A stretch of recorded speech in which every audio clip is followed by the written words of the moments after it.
Some did it. I'm from Mississippi. We country living, bag of rolls, sipping corn whiskey.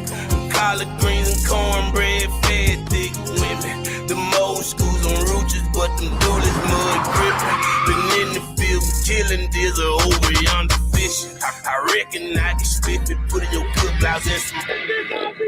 Get that motherfucker off me, get that bitch off me, man. He coming up with the sofa. He come on the goddamn sofa. I couldn't let that motherfucker come and survive. He came to Mississippi, had an alligator and 2 dogs. I told him he was out, he was gone. Hey, we had, Bridges, there's mud on my boots, but the horse got an ignition. Saddle up and hold it down, we going on a mission. Mississippi, Marshall County, DeSoto County, Tate County, Benton County, Enola County, Lafayette, Lee, Yellowbusha, Illawama, Bolivar, Sunflower. Country boy hard, I remember from the start. Jump straight off the porch, I ain't even get a start.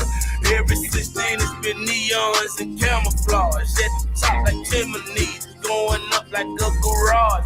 Been trying to sabotage, but this ain't no damn facade. Credit goes too long, it's time to get an applause. Can't forget about Brandon, not to mention Mr. Rob. Where you think we got it from, them cotton picking country stars. Gotta play your part, I've been the shit since a LaFard. Been back my hog killing, skipping, click them in the yard. Creeping moonshine, we drinking straight out the jar. Pissing, drunken, hippie, crunking, we doing it all over the mall. Hey, I'm from Mississippi, we country living, bag of rolls, sipping corn whiskey.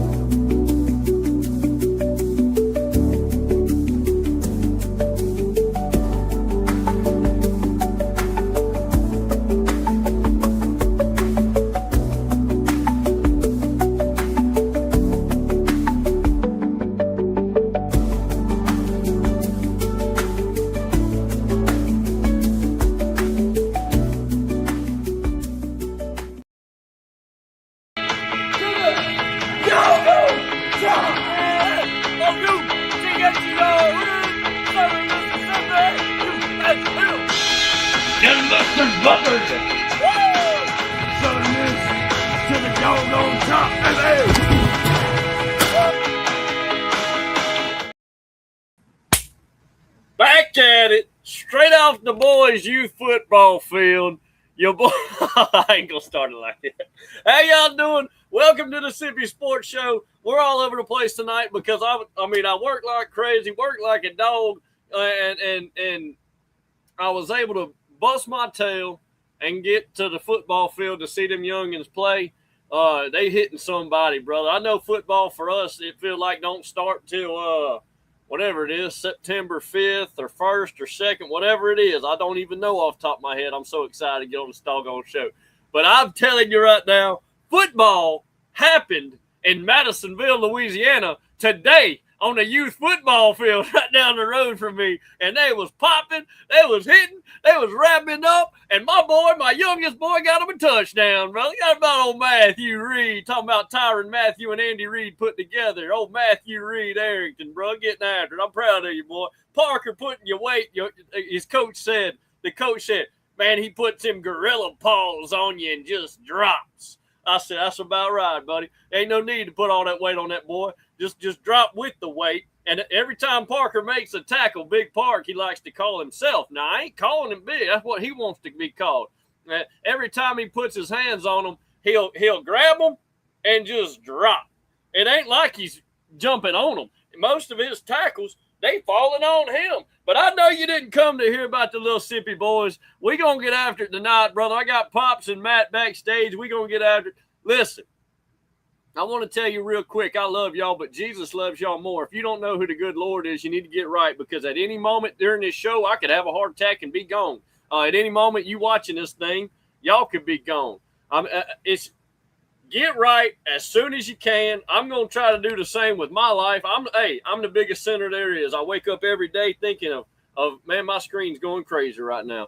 But maybe that's the devil. See, that's the devil talking to him. Let me tell you something. We're going to get after it tonight. Let me see. Something wrong with my screen. All right, let's get after it, brother.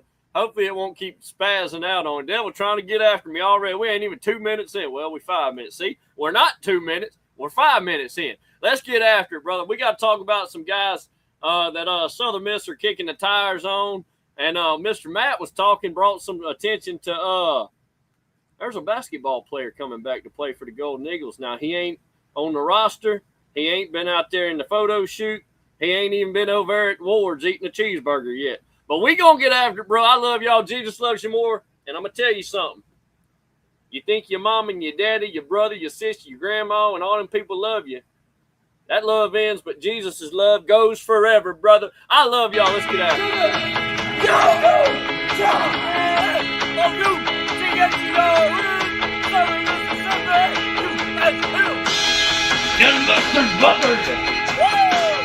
Southern Miss to the doggone top, baby.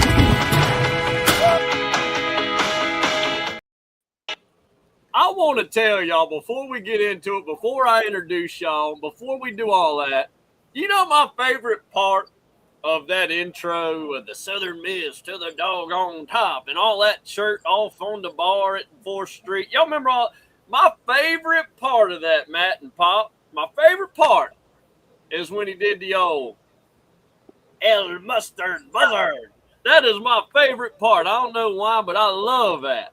Pops, welcome back to the show. How you doing tonight?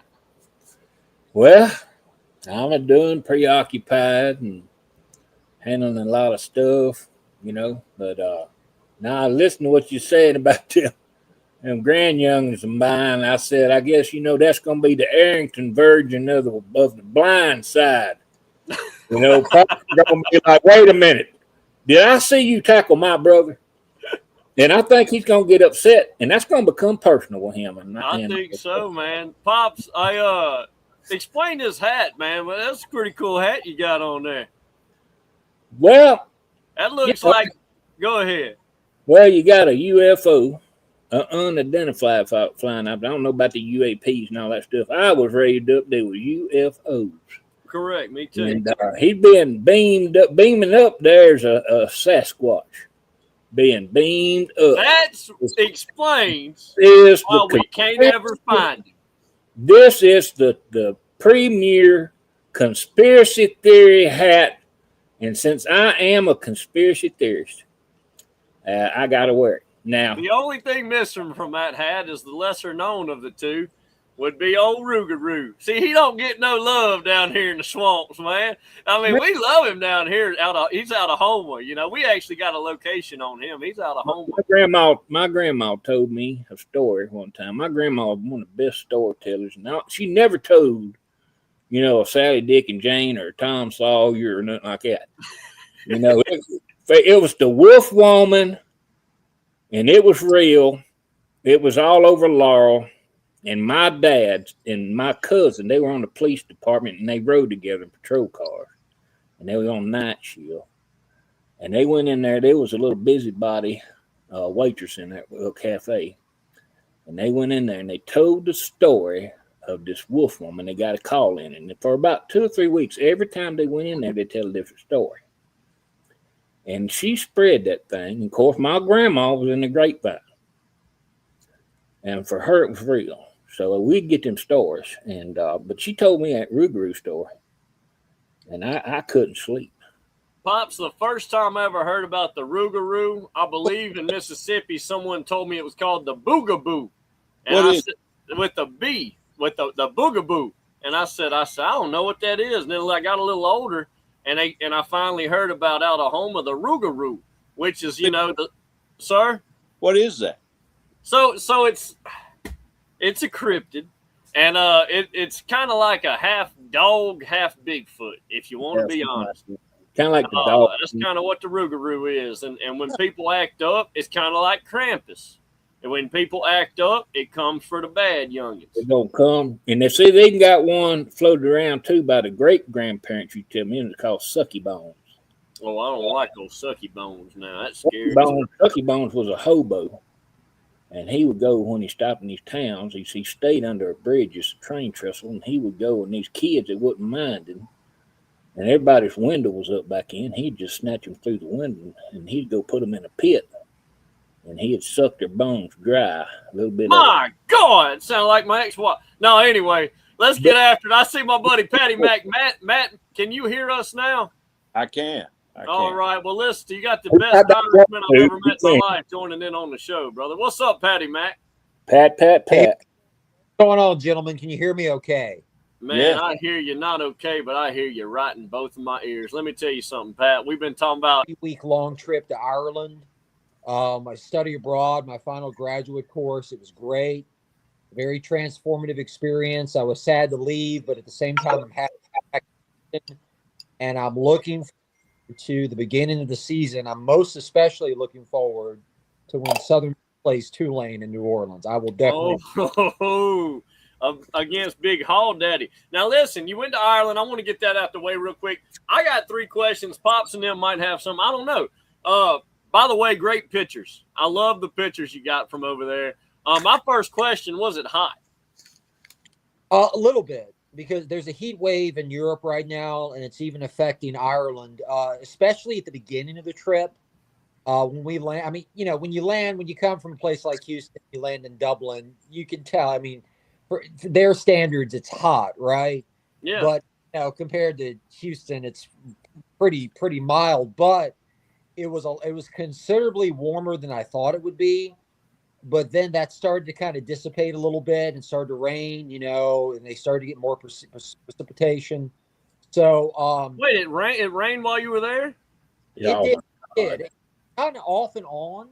It really wasn't like a sustained downpour by any stretch, but it was not bad. Like anything, man, you just kind of adjust and acclimate. You get used to it. So yeah. Hey, I see you, Ryan, man. Good to hear you on the show. I think it's the first time I've seen you this summer. Listen to me, Pat. I got another question. Sure. Now, I want you to be honest with me, Bo.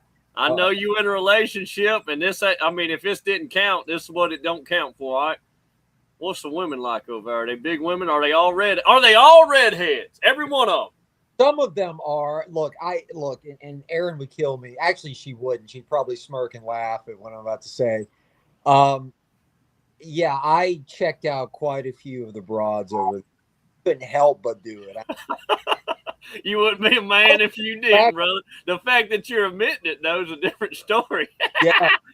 Hey, let me tell you something. Was the majority of the women redheaded, or is that just a myth? It's kind of a myth and a stereotype. Yeah, you'll find redheads, no question about it. I think actually Scotland has a higher percentage of redheads. I saw a bunch when I was there. Let me ask you this. Was there at least one blonde? There were a few blondes. There was one, in fact, who was from Dundalk, which is where some of my ancestors. So we hit it off just nicely, to say the least. Well, Not Pat, that he said fine out of the gutter. It didn't get that. Go ahead, Matt. How was the food over there? Not bad. The breakfast is excellent. I don't know if you're familiar with the Irish breakfast, but it's a lot of bacon, a lot of pork, a lot of, eggs. Really wholesome food. I enjoy. Did you have that fish where they leave the head on it? Oh, That's it. I've seen it. I hope not. No, I didn't. I had a few Guinnesses and Irish coffees, though. I wanted to ask you another one. It's called something and mash. What did you have? Was it brats and mash or? Yeah, it's mash. There's Irish boxy is one. Shepherd's pie or cottage pie, same thing. I had that. They say that cottage pie is real good. The little Irish pub that used to be in New Orleans, they closed down, but it was one of the coolest little places. I believe it was over on Canal, if I'm right. But man, it was real good, man. Every so often they'd bring that music in. My last question though for that is, I know you're not the biggest drinker in the world, but how was it? Is every single beer you found dark beer? Was every beer dark? Close to it. I mean, I didn't. That's what I thought. I didn't have any whiskey. It was mainly Guinness and Irish coffee. There you go. Since we're speaking on the Irish, Pat, Mr. Ryan Fravel here is a Notre Dame Fighting Irish fan. And he said this year it's national championship or bust for the Irish, brother. Pop, start us off. What you think, man? Is it going to be a bust or is the Fighting Irish going to win the national championship? You talking to me? Yeah, Pop. Well, if they go, they'll be a one-loss team. Oh, come on now. What you? Oh, y'all wait. Does Miami play Notre Dame this year? We go to see the football Jesus, baby. Oh boy, I tell you, I didn't know that, Pops. I don't know about that game now. Y'all don't got Cam Ward. You don't got Carson Beck. Whoo, Matt, what you say? Is it gonna be a bust or a natty title for the old Irish up in I don't even know where they're at, Indiana? They don't. South Bend, Yeah. Indiana. They really had a hard time last year with that snubbing, so they're all fired up about that. But every year they're going to be involved. I don't know. I don't know if anybody can really say with any kind of degree of certainty, with all the stuff that's going on, they got as good a chance as anybody. I mean, they got a lot of talent. They got a great program. And What plus, you got? Go ahead, Pop. they shouldn't be banged up. When they play Miami, I looked at Miami's schedule. They shouldn't be beat up either. Miami don't play a hill of beans before they get there. So it should be two undefeated teams, and it should both be healthy. And I think it's going to be a very good game. I don't think it's going to be a blowout either way. But, What you think? What you think, Pat? Catholics versus the convicts, bro. Since no one else wants to say it, what you think, Pat? Is like my buddy's saying here, Ryan? He's saying it's natty or bust for the Irish. What do you got, Pat? Well, by that, does he mean that like Freeman's gone if they don't win a national championship? I don't know about that. I think that would be a really rash thing to do. I think he's a pretty good coach. I mean, he inherited a good situation from Brian Kelly. Kelly, for what you want to say about him, especially what he did at LSU, his tenure at LSU really rebuilt that program. A series of mediocre coaches. I mean, the Bob Davies and the Tyrone Willinghams and the Charlie Haas or Charlie. What was the guy's name? Charlie Haas. That's a wrestler. Who am I? Charlie Ross. Yeah, he was on he was coached under Belichick. He was on Belichick's staff. I'm not too sure. I think he was.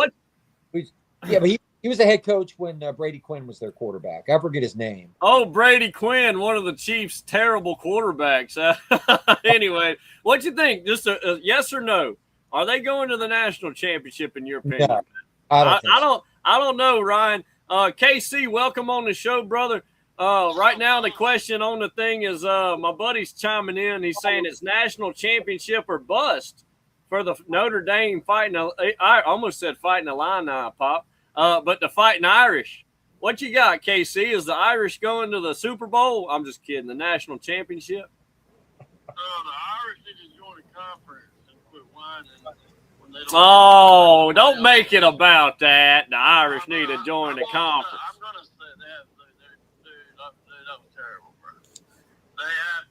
They need to join the conference. I don't care if it's a Big Ten, Pac-12, ACC. ACC. Get left out because nobody cares. Or schedule a little harder. You know what I'm saying? Because nobody wants to hear. Nobody wants to hear you play your violin at the end of the year. I heard that. That's what I got. I'd like to see them join the ACC. I think that would be a great rival game. It would be rebuild a rivalry from years ago. I would think that'd be a great conference for them. But here's the problem with Notre Dame. It's been happening over and over and over for the past few years. And it makes me sick to my stomach to hear people say that. No offense to anybody. That we're going to be in the national championship. If you look, I want you to really go look at their schedule. They play Clemson. We play Clemson. We play Clemson and Notre Dame. Past that, I mean, yeah, we got ACC and anything can happen. But Notre Dame, as far as I think, the top team they play is us. And they're going to fit the fact that you just left out Florida State is the biggest insult that you've ever done here on the show. You didn't even say they was worth the crap. But anyways, I had to mention that. Florida State's coming for Miami, son. You better be ready. Strap it up, baby. Them convicts better be ready. I got John Potter on the show for the first time this season out of Monroe. John? What's up, brother? John, how y'all doing? Well, I'm doing good right now on the show. The first question that popped in the comment section is my buddy Ryan Fravel. He's saying he's a big old Notre Dame fan, brother. He loves Jeremiah Love. Anyways, he said national championship or bust for the Fighting Irish, brother. What you got? I mean, if you want an easy route to the national championship, be a fan of Notre Dame, because you don't play in a conference. You don't have to win a conference title. You just have to win a mediocre schedule. And for some reason, people think you belong there. Y'all all hating on Notre Dame, bro. Y'all all hating on them. I'm not hating on Notre Dame. I'm just, if Notre Dame, let's just be honest, if Notre Dame was in the SEC, they'd finish 5th or 6th. Cole, come on now. True. Big Ten, same way. Yeah, Come on I'm not now. trying to I be don't know mean. about all Yeah. that. Notre Dame wouldn't have beat Ole Miss. They wouldn't have beat Alabama. They wouldn't have beat Georgia. Okay, They hold on. might have Time beaten- out. What if that game's in South Bend? It doesn't. I don't think it matters. I think it does matter. I don't Real think it quick, Pat, matters. he said bangers and mash. That's what I was trying to think about. Thank you, Fat. Listen to that name, Fat Eagle for Life. I want that name. Can I change my show? I want to change the show. Fat Eagle fans. Can I do that? Anyway, let's get back after it. He said when Southern Miss getting their jersey patch sponsor. Listen, I don't think in the state of Mississippi they're allowing it's not a conference thing. It's not a school by school thing. It's a state thing. And Ryan, real quick, I know all the schools around are getting jersey sponsors. Their stadiums are getting sponsored. And look, I would love to have Wards on the Southern Miss jersey, Patrick. I'd love to have a big one combo, a patch of a big one combo, KC. You know what else I'd love? To put KC's Gutter Company on the back of the damn jersey. Come on now, KC. Go ahead. I just sold my Gutter Company. You sold it. Well, he sold it for $5.2 million. He sold it for $5.2 million. If you're wondering, brother.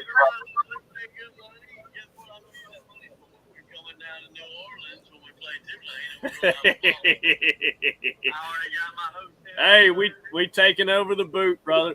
Look, I want to jump around here and talk about this. I want to start it off with John Potter and go the opposite way. Jersey patch sponsor. Is that a way? Is this ever going to be a thing, y'all think, or is that not going to happen in the great state of Mississippi?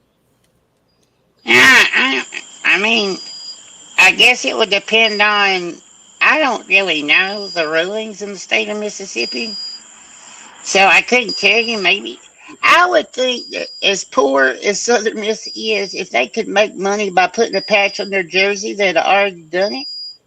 I think it's a law thing, though. We're not allowed. You know what I mean? Yeah, I don't think it's an issue of can they find somebody. I think it's an issue of it can't be done. I don't notice Ole Miss or State having a patch on their jerseys either. No, like I said, I think that's a no-go in Mississippi. Now, if they want Mississippi Sports Show to sponsor them, we put it on the patch, brother. Let's go. But Go can ahead, I say Patrick. something? What you Can I say think? something though? I would love to have the sponsor on the front of the jerseys, not be Wards. I don't know about Wards. It needs to be a Buc-ee's. A Bucky sponsor. Now, you know they're going to Yes. sponsor a team out of Texas or something if they could. We got And- one in South Mississippi. I mean, there's one in South Mississippi. We got one in Louisiana. I mean, go ahead. I understand. Now, if we had one, if they ever do open it up, guys, to where we could have a sponsor, a stadium sponsor, a jersey patch sponsor, my Yeah. biggest thing is 100% it's going to be Hancock Whitney Bank. I think they would pull out of South Alabama. If anyone knows, we've talked last season about how South Alabama got that brand new football stadium and all that, and it's named Hancock Whitney Stadium. Bro, that's named after Hancock County, people. Y'all hear me, right? We're sending our money, our Mississippi money, over to doggone Mississippi Mobile. Huh? on Well, CP, think of this. Southern Miss Golden Eagles. What about having a sponsor on your jersey, the Gold Club? We all know what I'm talking about. The Gold Club on the Southern Miss jersey. That would be kind of awesome. If you've That never been in would the be Gold kinda Club, cool. go to Atlanta. on Let's a go quick- around Go real to quick. Atlanta. KC, if Southern Miss was to throw a patch sponsor on the jersey, who do you want to sponsor the good Golden Eagles, bro? I got to go with Ward's too, brother. I'm voting for Ward. Patrick, who you got? I would say either Southern Tire Mart because of the Duff brothers, they have a lot of money, or what about Margaritaville? Jimmy Buffett. Oh, Yeah. look, you know who it would be? Watch it. That's another Southern Bone and Joint. First down, Southern Miss. Look, it'd be Southern Bone and Joint. How about Forest General Hospital? Forest General Hospital. Come on now. All right, Matt, who you got? Okay. I looked it up on the computer. There's no law against it.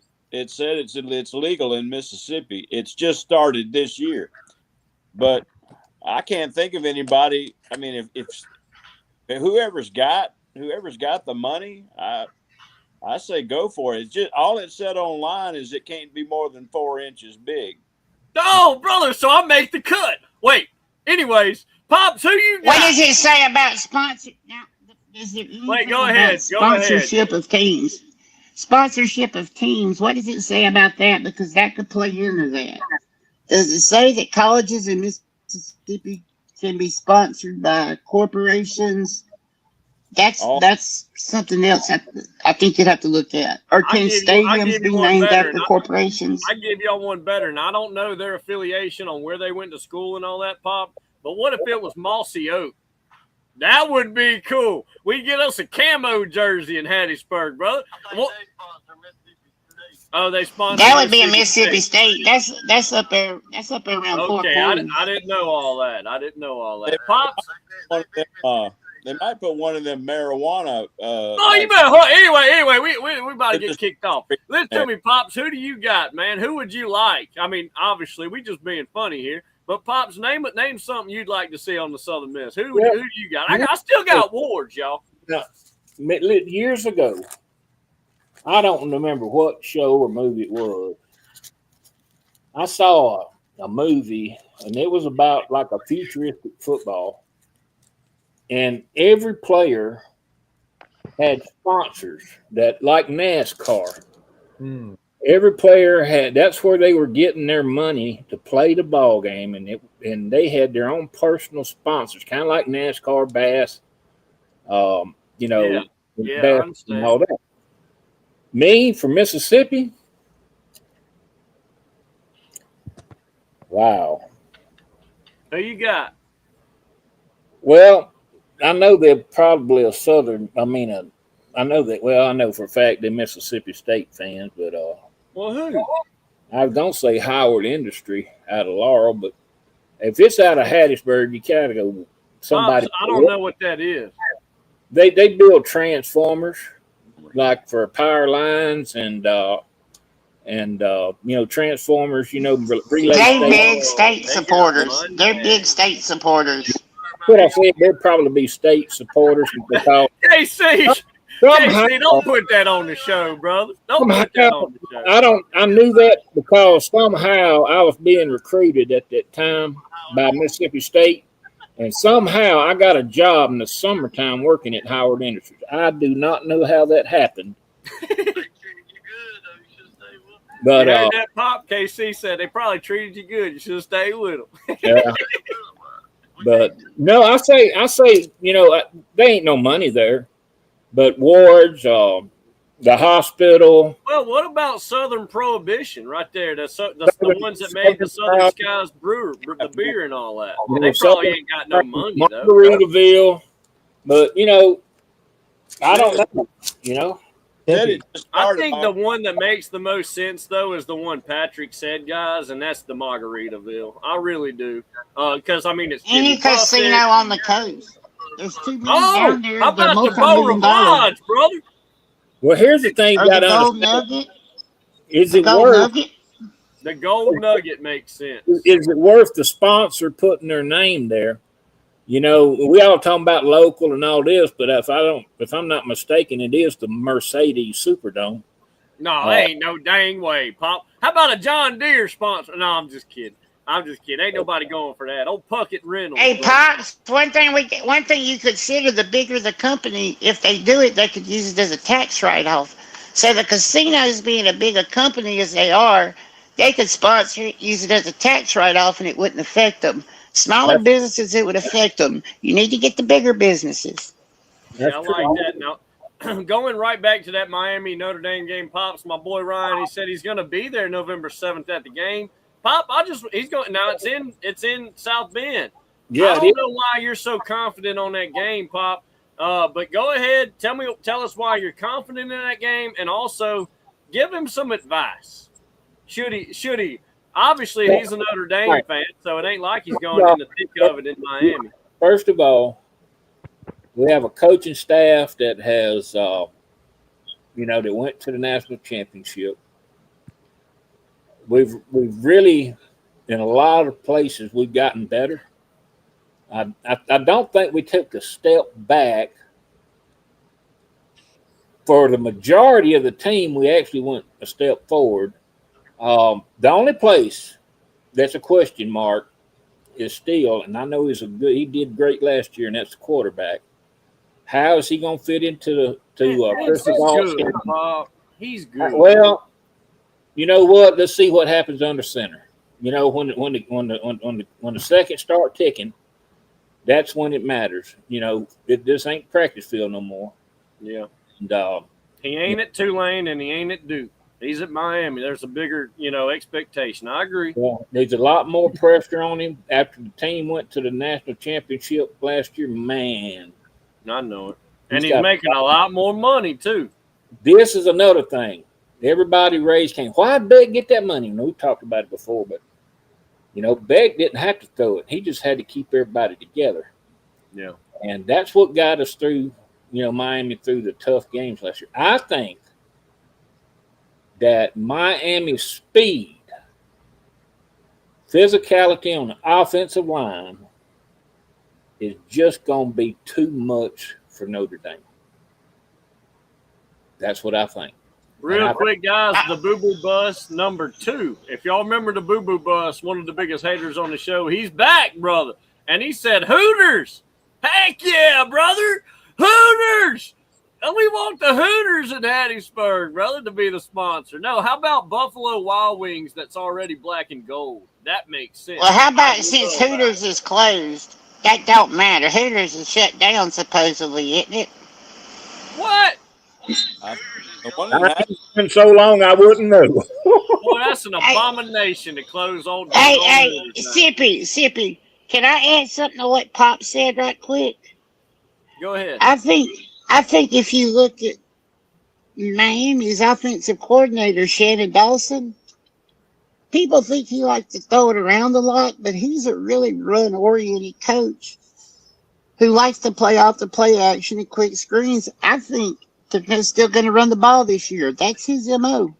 Like last year, heavy run, suck them in, go deep. I don't think that's going to change with the new quarterback. And you can't double on Tony. No, you got that other boy coming from Duke. Wide receiver, and he's a baller too.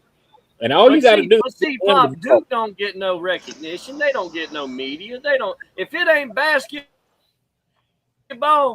they don't care. Who? All right. Real quick, guys. He said talking about Duke. Real quick, top 5 matchup: Catholics and the Convicts under the lights in South Bend under touchdown Jesus. And also, Pops, disadvantage for Miami. I want to go straight to Matt on this one. Disadvantage for Miami is going to be it should be snowing in November up there. Matt, what you think? How about them Miami boys playing in the snow potentially? Well, they are not going to be able to come in there without some kind of winter gear, man. I don't know. They need some something to wear up under their uniform so they can stay warm. But going to South Bend, anytime you go up there, it ain't gonna be easy. No, it's not good. It ain't gonna be easy.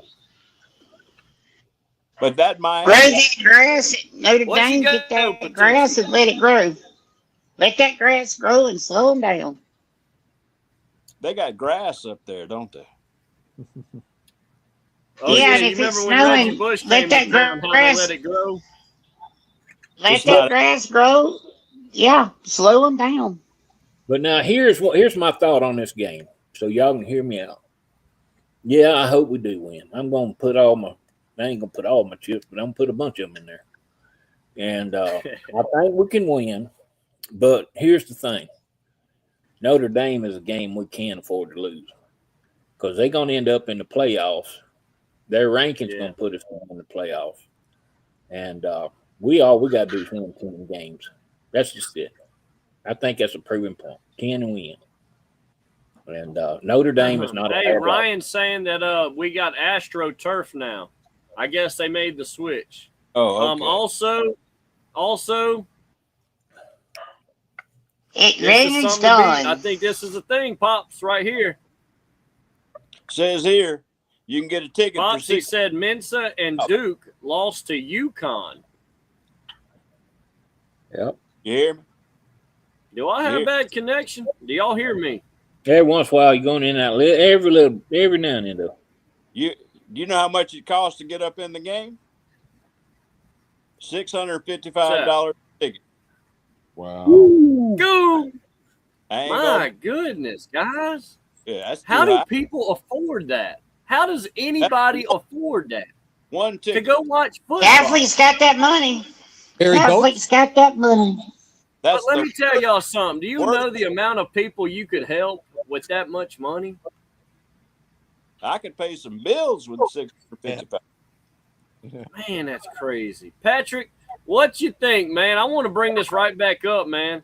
Mensa and Duke lost to UConn. Yeah, the same UConn team we're playing, right? Over a month from now, which should be interesting.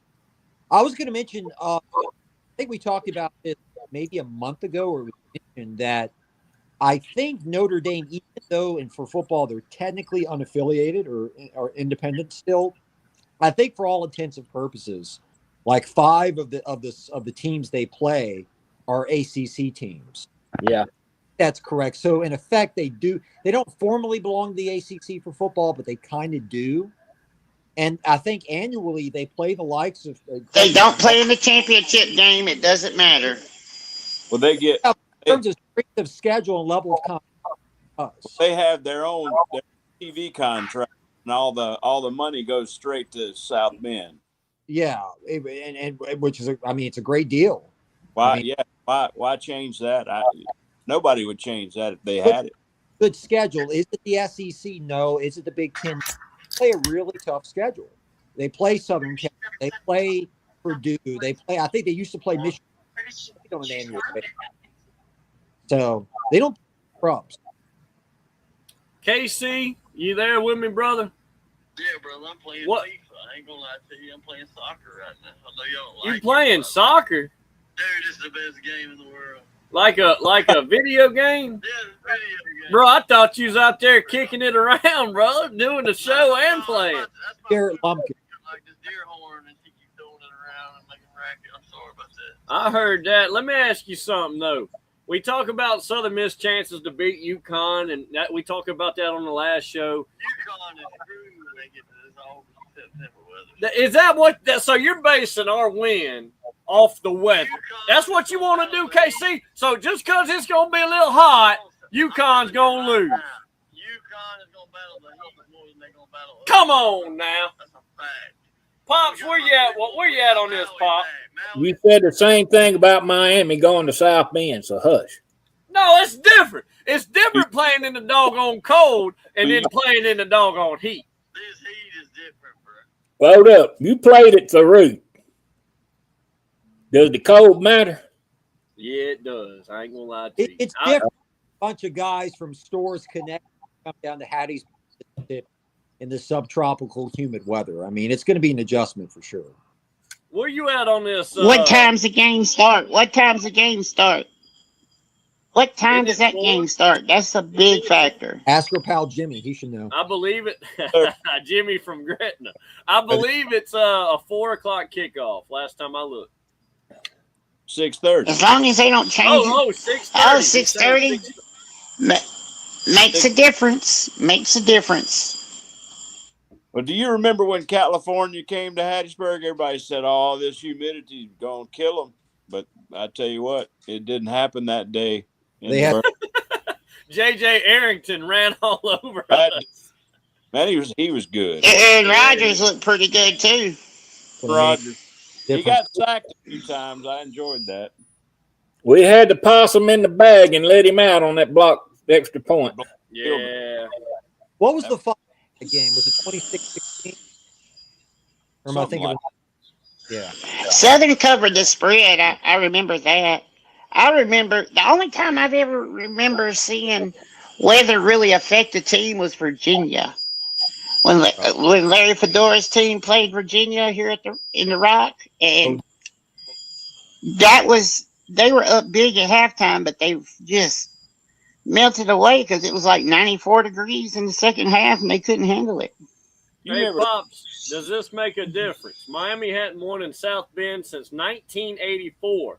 They are 1-13 against Notre Dame when they play outside the state of Florida. Pops? It always matters. What you talking about?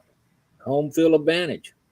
Real quick, he mentioned some things about sponsorships. He says Nissan, Toyota. What about the Ingalls Shipyard, where my brother Doug and my sister's going to be working too? And then he talks about Hancock Whitney Bank. That's the one I was telling y'all that's sending all their money over there to South Alabama.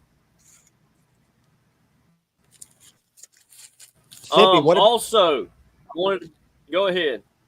What about a local wrestling promotion in South Mississippi? That would be perfect. Hey, breaking up on me. Yeah, I was going to say, what You about hear a me? local? Yeah, I can hear you. Can you hear me? Oh, yeah, I hear you now. What I was going to say, what about a local wrestling promotion in South Mississippi? Yeah, let's get Magnolia Championship Wrestling to sponsor a spot. He'll put the smackdown on you. Go ahead, KC. KC, how come you ain't joined wrestling? Well, I'm too skinny. You gotta be a little hefty fella. No, you gotta be a little hefty to be in. Okay. Out though, Casey. I remember seeing Hornswoggle. What about Spike Dudley? Yeah, I like old Spike. Old Spike Dudley. You know, they just toss his little ass around, huh? Hey, my woman was wanting to come down to New Orleans to Tulane and Southern Miss games. I told her you ain't supposed to take sand to the beach. Yeah, bro. Yeah, I don't know about all that between you and the good Lord, your girl, man. We good people, bro. We go in the Bible study. Hey, we go to Bible study at Tulane. All right, yeah, all right, yeah. All right, bro. That's all I have to say. Yeah, don't get yourself in trouble now. You remember, I'm single. You not, bro.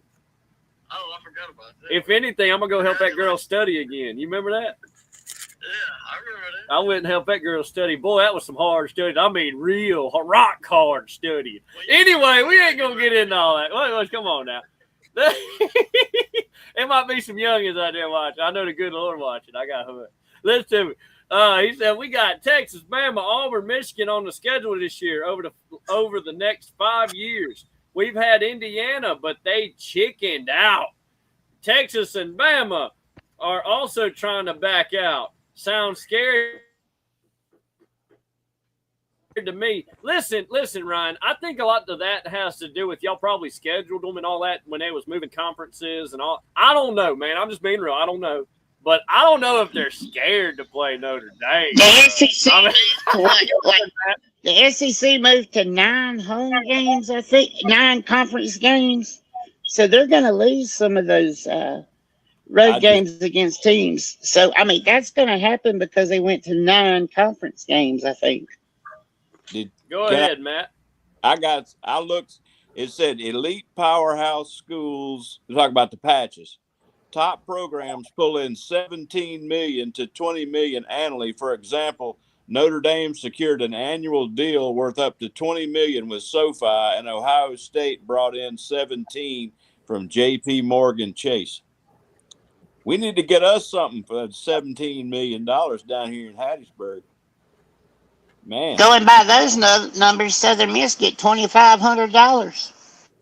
said mid-major group of 5, $1 million to $3 million annually. UNLV got 11 on a 5-year deal. So that's. Am I breaking up? Y'all hear me? Yeah, I can hear you. I can't. Okay, you're good now. Yeah, it's just bugging out on my end. I don't know. Sippy, try cut your video feed and see if that works better. You broke up. See, Try cutting your video feed and see if that works better. again, you broke up on me. Darn. Try doing what? Cut your video. Oh, cut my video. Here you go. Boom. Does it sound better now? Yeah, my ugly face, man. You know, sometimes it'll kill the camera. Listen, guys, we were looking around, and you see the name of the show tonight. We're 45 minutes in. I said we better get after this Southern Miss talk. Southern Miss kicking the tires on 3 former players. KC, start us off, brother. What you know about these 3 guys coming back? They probably game. Oh, yeah, you better pause that FIFA, brother. Yeah, first of all, bro, like, we had a whole JUCO and D2 team, and, like, it wasn't looking good for us. We was looking at maybe, I was saying about 2 to 3 wins. I'm thinking with these guys, I think we might get about 4. We might get 4. We might go bowling, dog. We get 5 wins. I'm just saying, we didn't have no other line. Everybody had any experience. JUCO D2 guys. We got Maui. Maui's my favorite player. He's a great center. I think he's a center. I'm pretty positive he was a center last year. It was awesome. And Greg Nunnery Jr., they all have experience. They have playing time. They're solid offensive linemen. We got them back on the line. That's awesome. It has depth, too. Yep. So, okay, who's to say the other D2 guys or the daggum JUCO guys wasn't going to be dogs like a daggum. You don't never know what you're going to get, like a Malachi Tony from Miami or a daggum Ole Miss's quarterback. You can get some dogs from D2. Well, JUCO. So, look, let me finish. We Go got ahead. daggum Maui coming back. As long as they stay in shape. Now, that's the big factor. I don't know if they might have went home and like, dang, I ain't never played football again in my life. I'm not going to work out anymore, stay in shape. That could be a factor. But Greg Nunnery Jr. and Maui on the offensive line, now he's coming. I think he's going to fly back from Hawaii. He's going to be there later this week. Jameer Lewis is a great defensive lineman. He was good for us last year. yeah. They can bring leadership. They're going to bring knowledge, and it ain't going to do nothing but help us. That's all I can say. I heard. It boosts the whole. It's going to boost the whole team. Where you at with this, Mr. Matt? Bringing the guys back, kicking the tires. I hope everything works. They said in late August they might be ineligible because there might be a stay, but I don't know. I've thought about this. My big question is, if I was somebody involved, I would have to know, like, if they start school and then are ruled ineligible, who foots the bill? Is Southern going to go ahead and pay it all, or I don't think school's a factor right now. well, They done graduated. Yeah, them boys graduated. Y'all remember They'll just. Miami's quarterback Well, they Carson go to Wentz said, school. Hey, I ain't even taking classes right now. I'm just here to play daggum football. That's what they call it. they have. I think they're going to end up doing a double major because it's past the time to apply for grad school, so they're going to let them do a double major, and they would be on the hook. Maybe they could get forgiven if they get ineligible before dry pad. From what I'm hearing, it's possible that the appeal could go through late August, so they might not even make it to the season. But There you have it. that's tough. I mean, it might not make it, but these guys they graduated in May. So, one thing at first I thought was, Practicing right now. That's a fact. Yeah, they are practicing. Now, Patrick, what? I'm sorry, Matt, you weren't done? yeah, well, they can legally practice, but there's no guarantees that the appeal won't make them ineligible in a couple of weeks. But I would do it. I mean, anybody would do it if you had an opportunity to go back. Yeah, I'd go. Sure. I hope it does work out. We need the players. But, Where you at with all this, John Potter? You got 3 guys coming back. Yeah, you got 2 offensive linemen and a defensive end. Look, It's been a long time since they played some football or even practice. These guys probably settled down. It's not like they can come back and be ready to play in 4 days. It's going to take a month or so for them to get back in any type of playing shape. And then you got to worry about the appeal process going through. My personal opinion is you get them ready on the side in case it works. But I don't think that you want to take reps away from guys that you know are eligible for these guys, and then you go into the season having guys not ready to play because you wanted to get these other guys snaps. I think it could be an issue, and I just think there's too many question marks about it right now, and it's going to take some time for them to get, not healthy, but get in playing shape. That doesn't happen overnight. It's been a long time since they played, and we're not talking about wide receivers and running backs. We're talking big old 300-pound hog mollies. So I don't know. I don't know if it's going to make that big of a difference. Really, we'll see. A lot of it's going to depend on the rulings. Wonder what the way. Patrick, where you at with this, man? We're kicking the tires on Nunnery, Maui, and Jameer Lewis over there on the defense. Well, I guess it's good to kind of have this, have these guys in place to sort of call upon if necessary. But these are older players, right? From a few years. That's right. Like, what? I mean, again, what's their conditioning look like? Are they going to be ready to play? How long might that process take? Another question is, and I forgive me for not knowing this, but is there an age limit to play? No, there's not an age limit. Have you heard about the guy at UNLV right now that's in his 8th year of college football? Sounds like TJ Finley. I didn't say 8th team. No, No, Pops, where are you at with this, man? You're bringing guys back. If you could go back to Northeast Louisiana after you got out of there, would you have went back? I mean, where are you at with this, Pop? Well, that's a difference from me. My body was spent. I had just too many injuries, but y'all may not like what I got to say about it. Go ahead. You got guys that's out there that's in the position right now taking sweats. Psychologically, the team is kind of focused on, this is who we got, this is what we're dealing with. And then all of a sudden, you bring this. Now my spot's gone. I could have transferred out. And then somebody else on the team, they might not even play, but man, that's wrong. They did you wrong. And that stuff gets in the locker room. And if you're going to come back, my understanding, I don't know. Did they go in the draft or something and didn't come back? I've heard that they went in the draft and didn't get picked up, whatever. Yeah, they didn't get drafted. They didn't go sign a contract to play in Canada or anywhere else. Everyone that left did apply for the draft. They all did. Now listen to me. Get drafted.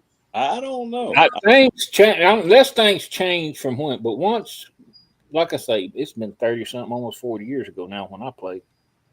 But back then, once you declare for the draft, your eligibility was over. If you remember, there was a kid that played at Ohio State the year that 2001, I think, when Ohio State beat Miami. Maurice Clarett. And he declared from the draft. His world ended right there. He never played another down the field. And that, I don't know. Everything else has changed so much, but if I was a fan, everybody wants to win. With the team, as far as athletic talent and experience and all that, you could lose the team too before it ever starts. And I just know that if I was, say, playing wherever positions is, and I've been busting my tail, I've been going off the chart, and I'm at the top, and I'm fixing to start, and man, I'm talking to mom or pops or whoever back home, man, y'all get tickets, y'all come watch me play, and they show up, and I'm on the sideline. I know how I'd feel. So that's where you know. And I want to kind of piggyback off of that. Listen, I'm excited to get the guys back. That's not what I'm about to tell you, but I do want to chime in and piggyback off Pops. I'm excited that they're coming. Hopefully they're eligible, but I will piggyback and say, imagine being there in the spring. Imagine being there all summer in that Hattiesburg heat. Imagine working your tail off to get a spot. Imagine doing all that. Put yourself in them shoes. Or should we say, hold on, KC. I ain't done, damn it. What if I said, hey, we just need to be tougher. We just need to be tougher. If you want a spot, work your tail extra hard and beat Maui out. How about that, Pop? I mean, y'all want to talk that mess? Well, they shouldn't be eligible. Well, I'm on both sides of the dang fence. If I put myself in that position and some fat son of a gun wants to come back after not helping the team for 2 months, you know what? I better be in good enough shape to whip his tail out, right, Pop? Come on now. I mean, there's a sense of that too. You know? But watch this. Should they be able to come back, period, is what we should be saying. Not about who starts, but should they be able to come back? I'm going to drop it in here and let y'all talk about. That's be my last comment on this, okay?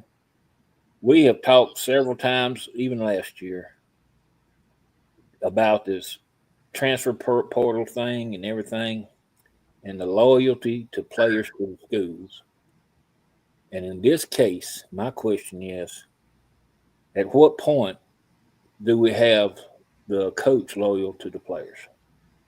That's all I'll say. What you mean by that? What you mean? Maybe Matt can explain. 100% right. He's 100% right. That's something to think about. I mean, you're talking about like what you're talking. They came in, they blew into town around January, and most of them been doing everything. Well, even coach has been saying he's been working with all these players, 6 months now, 8, and it would be a blow. It would be a blow. I mean, and like you say, I mean, we're all human beings. What would you do if it was you? If you were the guy that came, you had to run up and down them steps all day long. Man. All day long. You had to carry all these heavy things on your back and whatever they make them do. And you had to eat just this stuff that they hand you. And Maui's been eating donuts. He's been having donuts, having a party, celebrating. I'm graduated. And he comes in. Wait, somebody called him on the phone, said he could come back. And Maui did. Maui was a spiritual leader. You remember him, though? Yeah, he sure was. Yep. Loud, and he. Man, there might be some drama at practice when that because they done tried to. We're gonna make a team. We're trying to get the chemistry right, and then all of a sudden, these 3 dudes come back, and they think they're just gonna walk right in like they were. They don't know these people. That ain't the same team that was a couple of months ago. So these are all. I want to say what you just said hit a nerve in a good way with chemistry. Okay, so we talk about what if it was you and this guy came in. What about the guy playing next to him? You know that I've trusted this guy all summer. I know his movements. I know if I don't pick that block up, he's going to pick that block up. And now you got some guys that. Think about it. We got 70-something new players. They didn't play with Maui. They didn't play with Nunnery. They didn't play with Jameer Lewis. Now, there are things like that when you talk about chemistry. I want to go to John Potter over here and see what he has to say about the team chemistry deal. When you bring in guys, yes, they've been at Southern Miss, but they haven't played with the guys that are on that O-line. And yes, Blake Anderson, go ahead, Pops. I see you. I've said I'm gonna try it. I'm not questioning the guys coming back loyalty. Okay, I'm not saying. I'm talking about the whole principle of the thing here. That's all I'm talking about. Yeah, go ahead, John. You there with us, Pat? You want to take it? I'm here. I'm sorry. John. Go ahead. I agree 100% with Pops up there. Look. Was Maui a leader on the team last year? Yeah, but that was last year. Now there's a new hierarchy on the team. These guys have been together. There's 73 new players. How do we know if these guys are going to fit in with this group? We don't. I just don't like the idea. I don't like the idea of college sports not being able to figure out who's eligible and who's not. And I wish judges would just stay out of the process because they're causing more harm than good. Judges in this country are messing up. And you bring these guys in. Watch this, fellas. That's 3 guys. Do you got to cut 3? So you bringing these guys in, or there going to be some high school kids getting cut? Think about it. It said. Where you at, Patrick? Where you at? I ain't heard from you.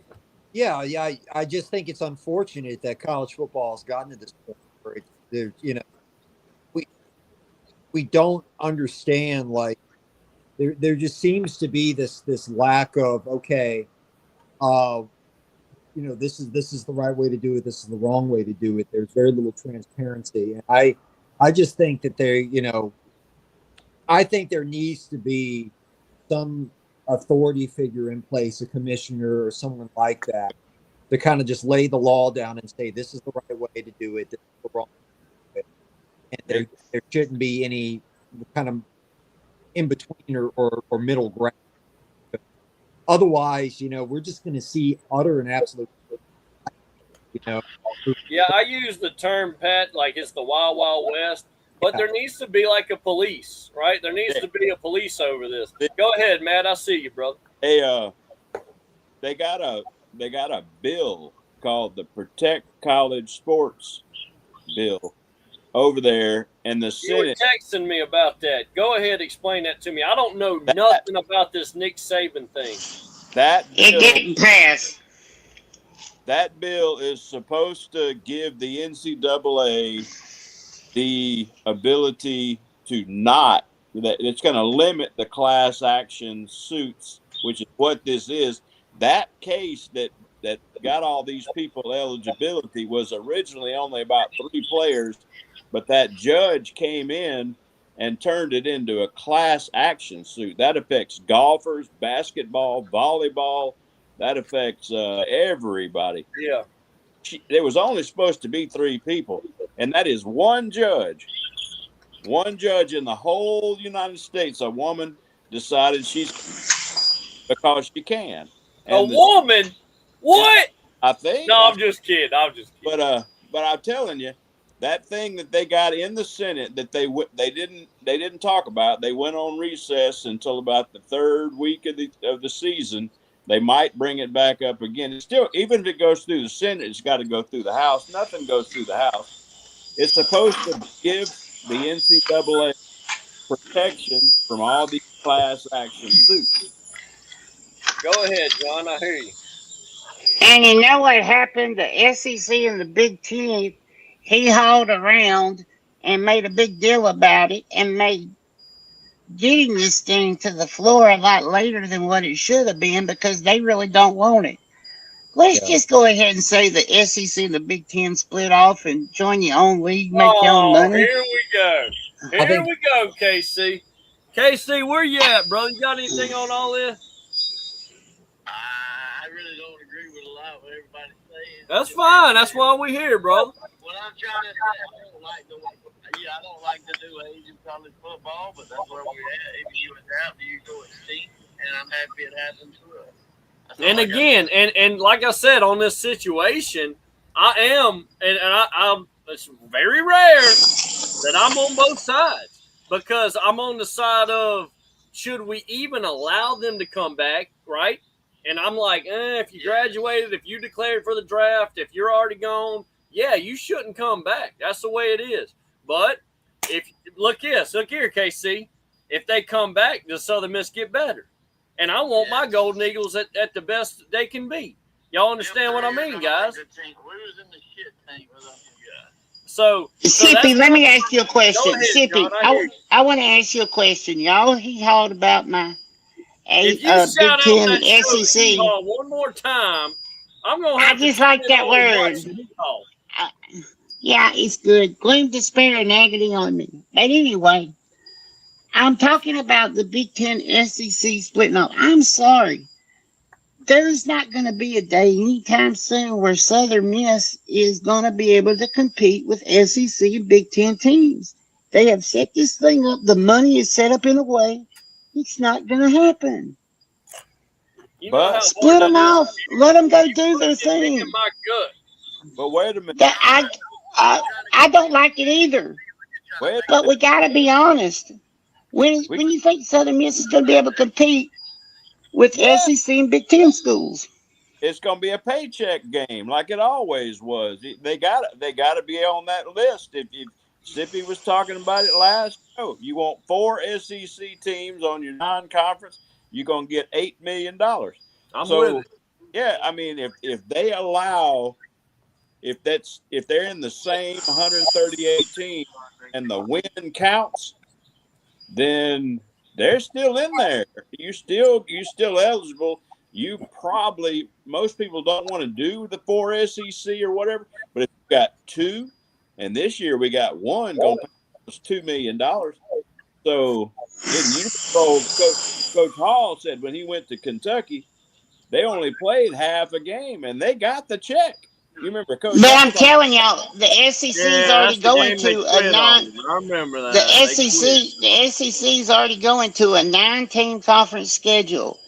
So that Mississippi State game that we're going to get to play in 2031 at the Rock probably ain't going to happen.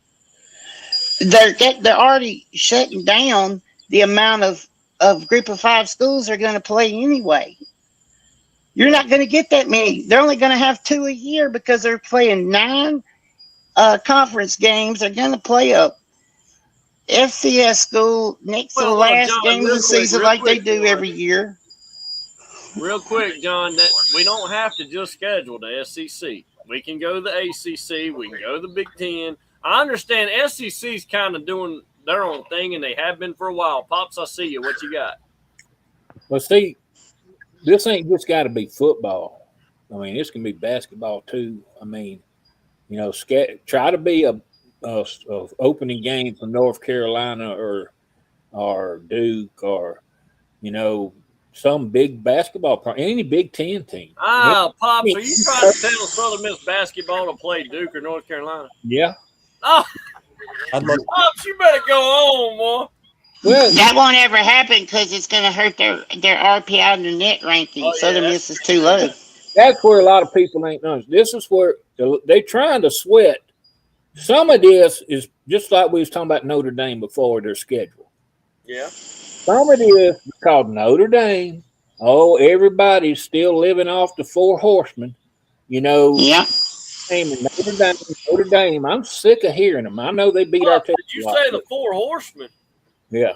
You talking about wrestling? Who? Patrick, is he talking about the 4 horsemen in wrestling? No. that's where people's minds would go. You Yeah. know, hey, you knew where my brain went, though, didn't you, Patty Mac? They still thinking about Rudy and all that stuff. But You're right, Pop. You're I'm right. trying to tell you, they trying to force schools like Notre Dame that might play a couple of teams, you know, that are ranked teams of the year, but the rest of it is wash. Yeah. Is wash. And they're Now, gonna Pop, get oh, playoffs, and at the same time, SEC schools, Big Ten schools, they gotta hit that every game. It's not easy to win in the SEC, just like in professional football. It's not easy to win in professional football. You're playing professional people every time, and you got to play that schedule. And when you get, I mean, why was Indiana so prepared for the college playoffs? Look at their schedule. Okay. And look at these teams that's been winning it and winning it and winning it. Alabama, SEC, Big Ten, SEC. Clemson sneaked a couple in, you know. But go ahead. Now, real quick, time out, guys, real quick. I do want y'all to educate me. Maybe y'all know more than I know. Pops, I grew up, and you said something, and we made a joke about it, but I mean what I'm about to tell you. The only 4 horsemen I've ever heard in my life was wrestling, right? What are you talking about when you say they still own this 4 horsemen stuff? Was that back in the 40s or the 50s or before then? What is the Nick Rodney and all that, the Galloping Ghost, things like that back in the day. Change and all that, wasn't it? Go Yeah. ahead. There was people talking at the same time. Go ahead, John. It's Nick Rodney and all talking about all that back in the 40s, before the Vietnam War.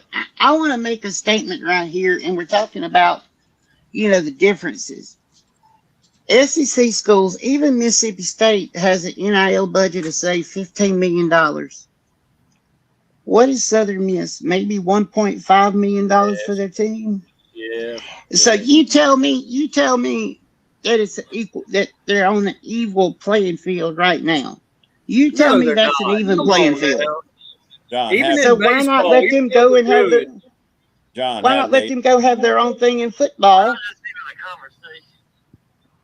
John, have they ever been equal? They've never been equal. I mean, They were at one time back in the 80s. Yeah, they were a little more equal. Southern Miss played with those teams on equal footing at times. No. It wasn't But every what about year. money-wise, John, when we talking money?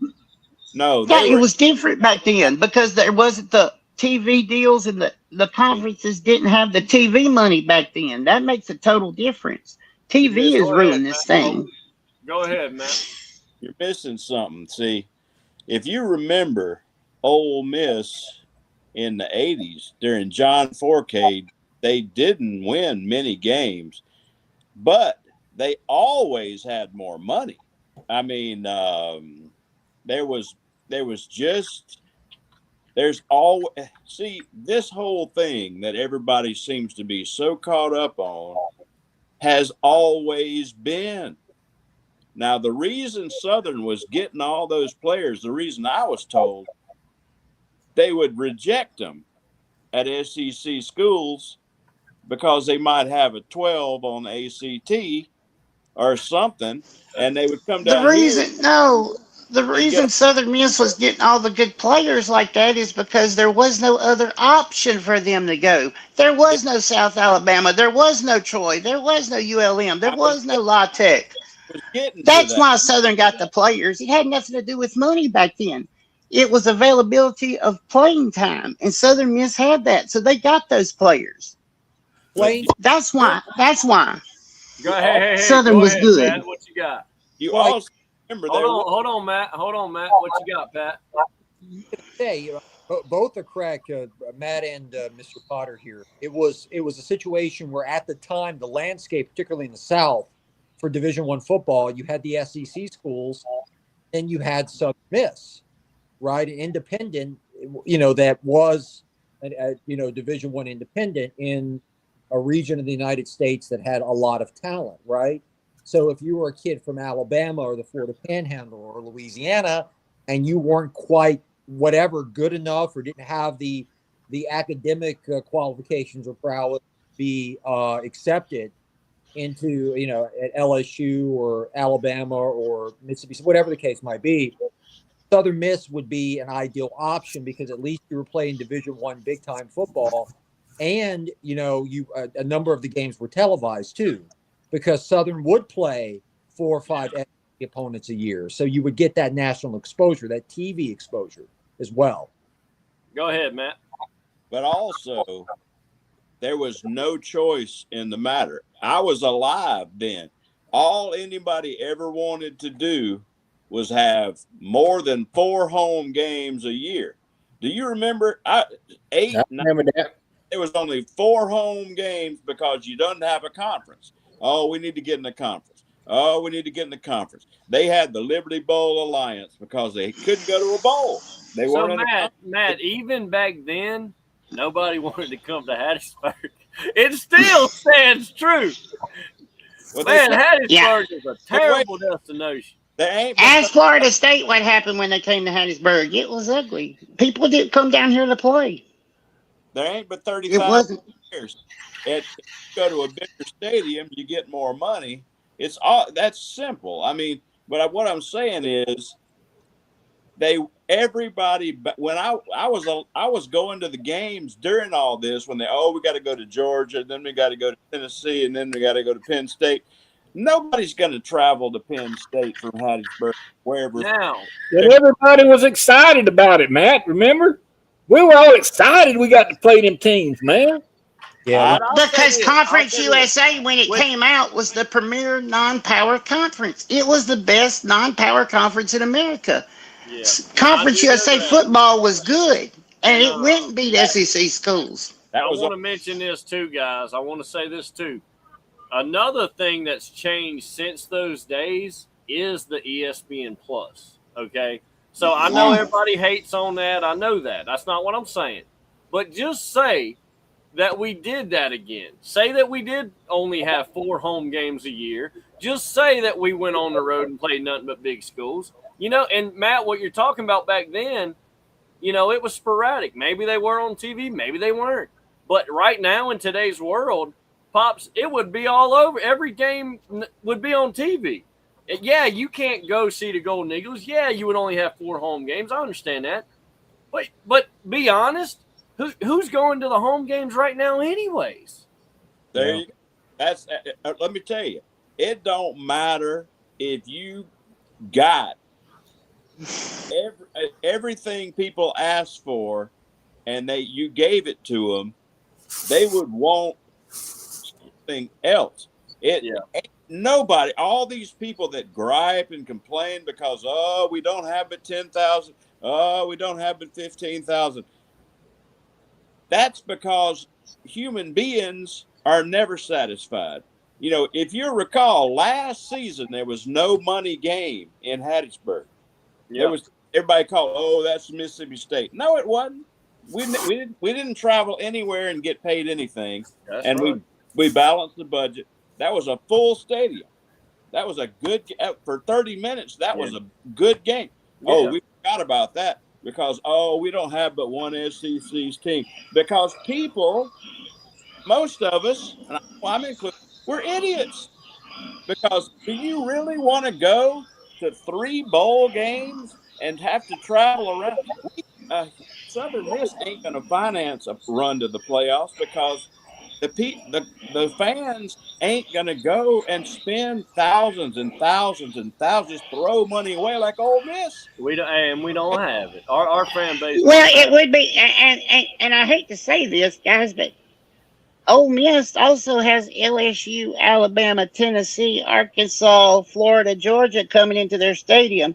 Nobody's coming to Hattiesburg to watch them play Troy. Nobody's coming to Hattiesburg to watch them play Louisiana. And I'll Tech. give you one more. John. Pops, when I was a kid coming up, Southern Miss. I think this has something to do with attendance too.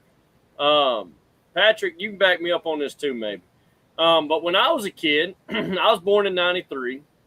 So I remember the 98, 99 teams and stuff like that. I remember the 2000s, obviously the 2011 team. I remember all that stuff.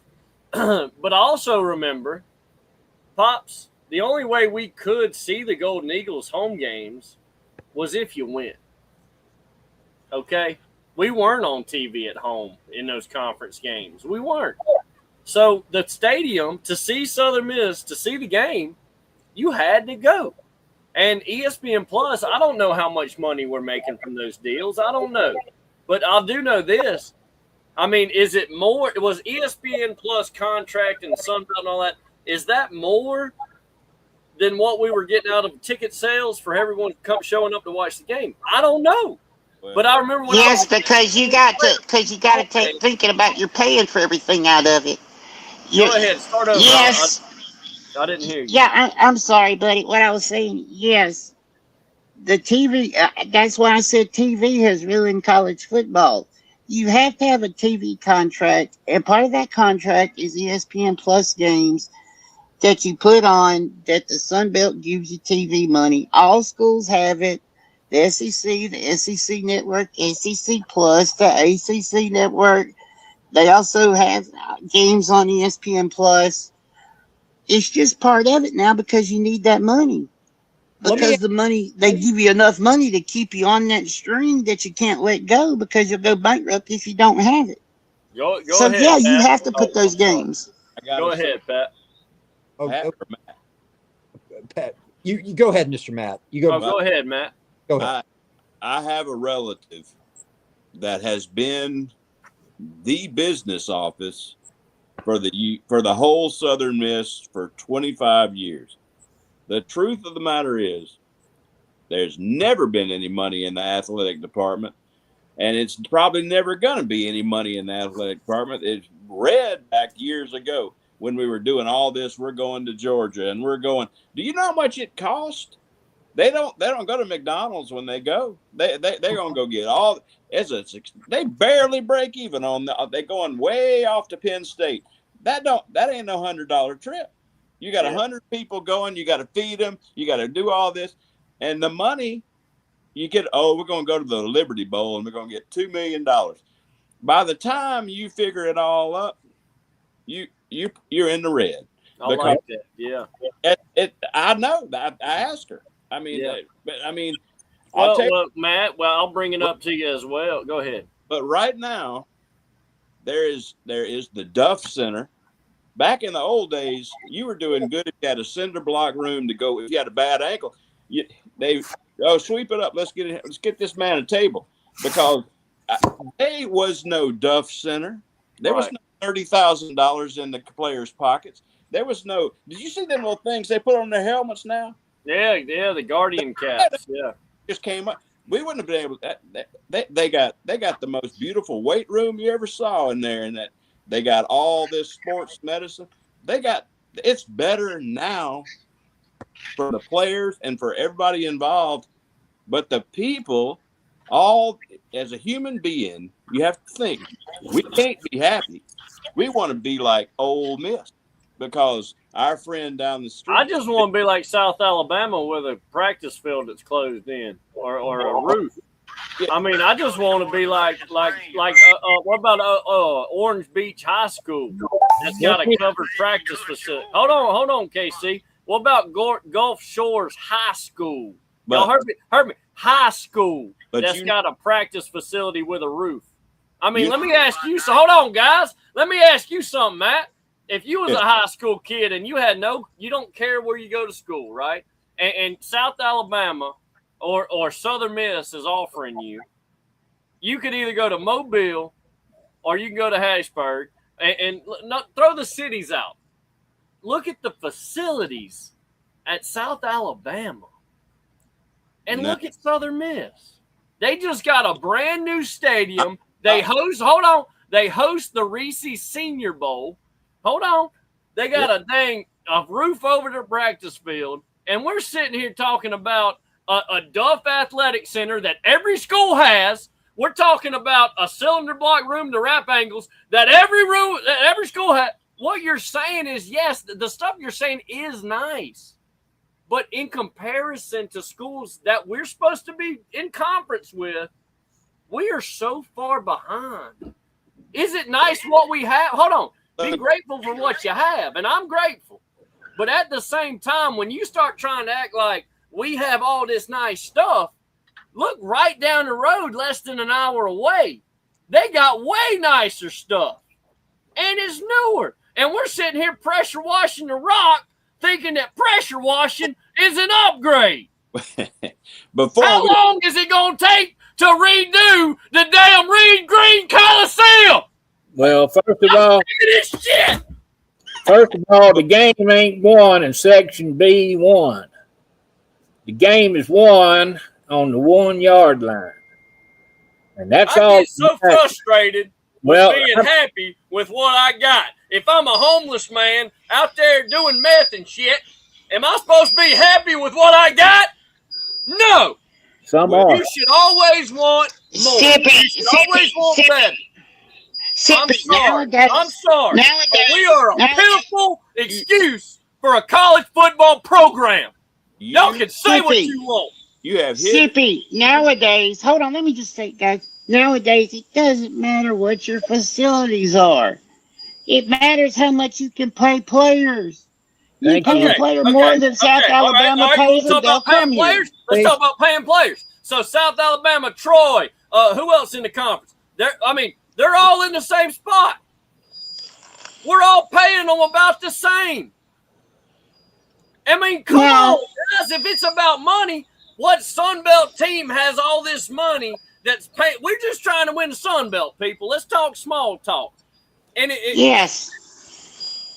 if that's the case, look, if that's the case, guys, cut the budget for football. Like Pop said, give all the money to basketball and baseball for about 5-10 years. Let's build it up. And then one day, let's bring a football program. Not cancel it out. Go ahead, Matt. What we're talking about has nothing to do with athletics. We're talking about the psychology of the United States of America.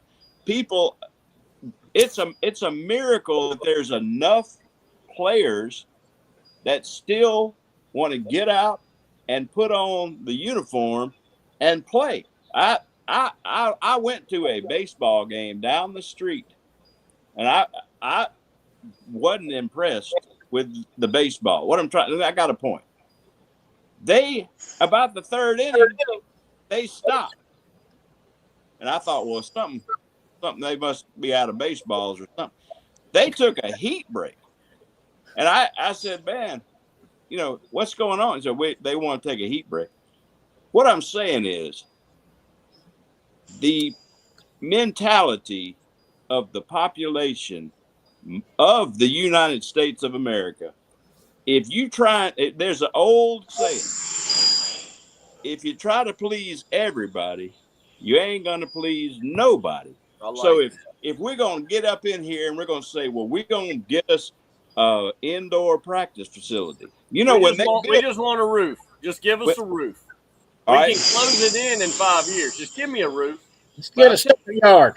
My point is, when they build it, then they're going to need to do something with the other end of the stadium. Oh, we've got to have more seats, or we've got to have some more executive boxes, or we've got to have more money for the players. We've got to get in another conference. We've got to, you know, it's a wonder the kids are able to concentrate on playing football because have you got a child in football? You just said. Yep. Now you know, I'm just going to say something. The kids love to play. Correct. But through my experience, the adults screw everything up. Yeah, man. That's true. That's true. Just playing ball. What just happened was a judge in another state, instead of ruling on what we're supposed to rule on with 3 players, she makes a class action suit because somebody probably slipped her some money. I don't know why this woman, because she could. And now we got this big with all these people going back to the parade, and then they graduated, man. Could you imagine on getting up in the morning and going to practice and trying to say, look, we're going to do this right now. We're going to do these 5 plays. All this is distraction. Ain't nobody ever going to get enough practice facilities and enough better whatever or better. It ain't never going to end, but we got to concentrate on the here and the now. Take the team as it is, and these 3 people are just going to have to make it. If they're ineligible, they're ineligible. You got to play it as it comes. You can't complain about every little thing.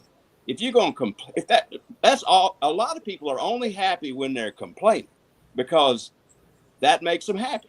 That's what everybody. Oh, we just got to find something wrong so we can have something to complain about. Now, they do it at Ole Miss. They do it at State. They do it at Ohio State. They do it in Hattiesburg. let me ask you something, though. Do you think the way this is going, and with that, let's say this, anybody out there with the mentality of be happy with what we got, right? How are we supposed to how are we supposed to keep up with the way college football is going? We see all these other schools constantly building and building and building just to keep up. What is Southern Miss doing to just keep up? I got an answer. We're not going to do nothing. Let's drop down. All right. There was at one time in my life I had 3 youngins. You still got them, Pops. We didn't die. All right, but listen to what I'm saying. I barely making ends meet. I had 3 vehicles. One of them was a vehicle to go to work, had all my tools. One of them was a vehicle to go to church in. That's it. And the other vehicle I hauled everybody around on, going wherever we went, was a 79 Ford pickup truck, single cab, that had been wrecked all the way down one side. And the floorboards had rusted out, and I had 10 of them. And I'd pass by on the interstate. I'd be going down the interstate, and boy, this brand new truck passed me up. And I'd look at that, and I said, boy, it sure is nice. And you know what I told myself? What's that? One day, I'm going to have that. I didn't gripe because everybody else had it, and I didn't have it. I didn't cry because I think God was punishing me and keeping me poor. I took opportunities as they was, and I made the best out of them. And at that same time, I had this fellow named Jeffrey Collins Arrington born, and he had 7 different heart defects, and I was traveling around him all over the United States with no health insurance, missing work, trying to make sure he had the best doctors I could get. And guess what he was traveling in? That freaking black truck that had been wrecked all down the side and had 10 in the floor bars. So deal with what we got. You know, let's worry about what we got. That's true. You know, here's the thing. I used to have it on the back of and you saw it. You saw my coveralls when I worked. On the back of my coveralls, I had this statement. I had a goal without a plan is just a dream. That's right. That's what I had my whole life. And I've said that forever. And I had a goal when I was a kid that I was going to play college basketball. Now, I didn't say where or what level, but I said I was going to do it. And I had a goal to go and outwork everybody out there and become and go high up. My mama told me one time we were digging a ditch, and I was griping about it. She said, well, I'm going to tell y'all boys about this, griping about digging in this old hard red clay of Mississippi here. She said, I'm going to tell you something about it. Them boys out there, right over here on the county highway, they get paid barely minimum wage to do this. Yeah. And that's what they do. That's their career. And she said, you know, there's these fellers over here that run up and down these red clay dirts in Georgia and Missouri at boot camp. And they're in the military, and that's their profession. And she said, so now you got some options, Mr. Mans. That's what she used to call it, Mr. Mans. If you're going to dig a ditch, be the best ditch digger and dig yourself out of the ditch. If you're going to go in the military, I don't know who that is. If you're going to go in the military, you become a colonel or higher up. Or you make another option. And I didn't like them other 2 options. Now, Southern Miss football fans, come on. Do you want football there? Well, yeah, Pop, but Then quit throwing your head around. What we was talking about a while ago, and I just want to back this up. We was talking about a while ago about way back then, the players that we got.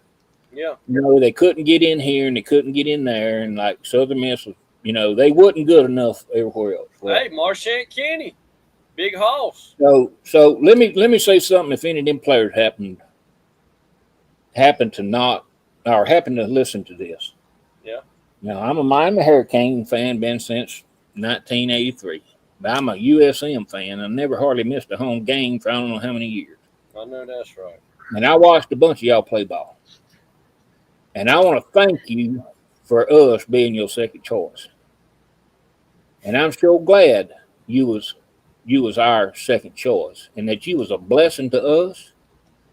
You know, Brett Favre, one of the best quarterbacks ever played the football, game in the NFL. That's right. He came from Southern Mississippi. Yep. Look at the professional ball players and other representations all over the country, you know, and not just football, basketball. You got a point, because even then, Brett Favre, when he played here, he was at a disadvantage. You know, so you know, there's some kids still out there, folks. There's some still kids out there, and yeah, they might be here a year or two, and they might see a better opportunity to benefit themselves. And if they do, fine. But hey, thank God they was here the time they was. And you know, don't be upset that we ain't got this and we ain't got that. Brett Favre didn't have, you know, inside door practicing. You're right. All them players that used to be on anyone, anytime, anywhere, whatever it is, they all practice out there in that Southern Mississippi hot sun and humidity.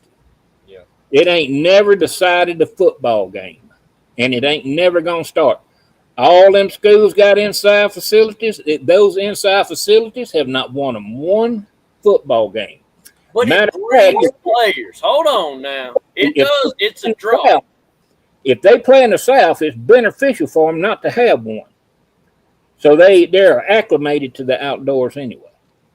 So, all right. I understand. Don Masholi, welcome to the show, brother.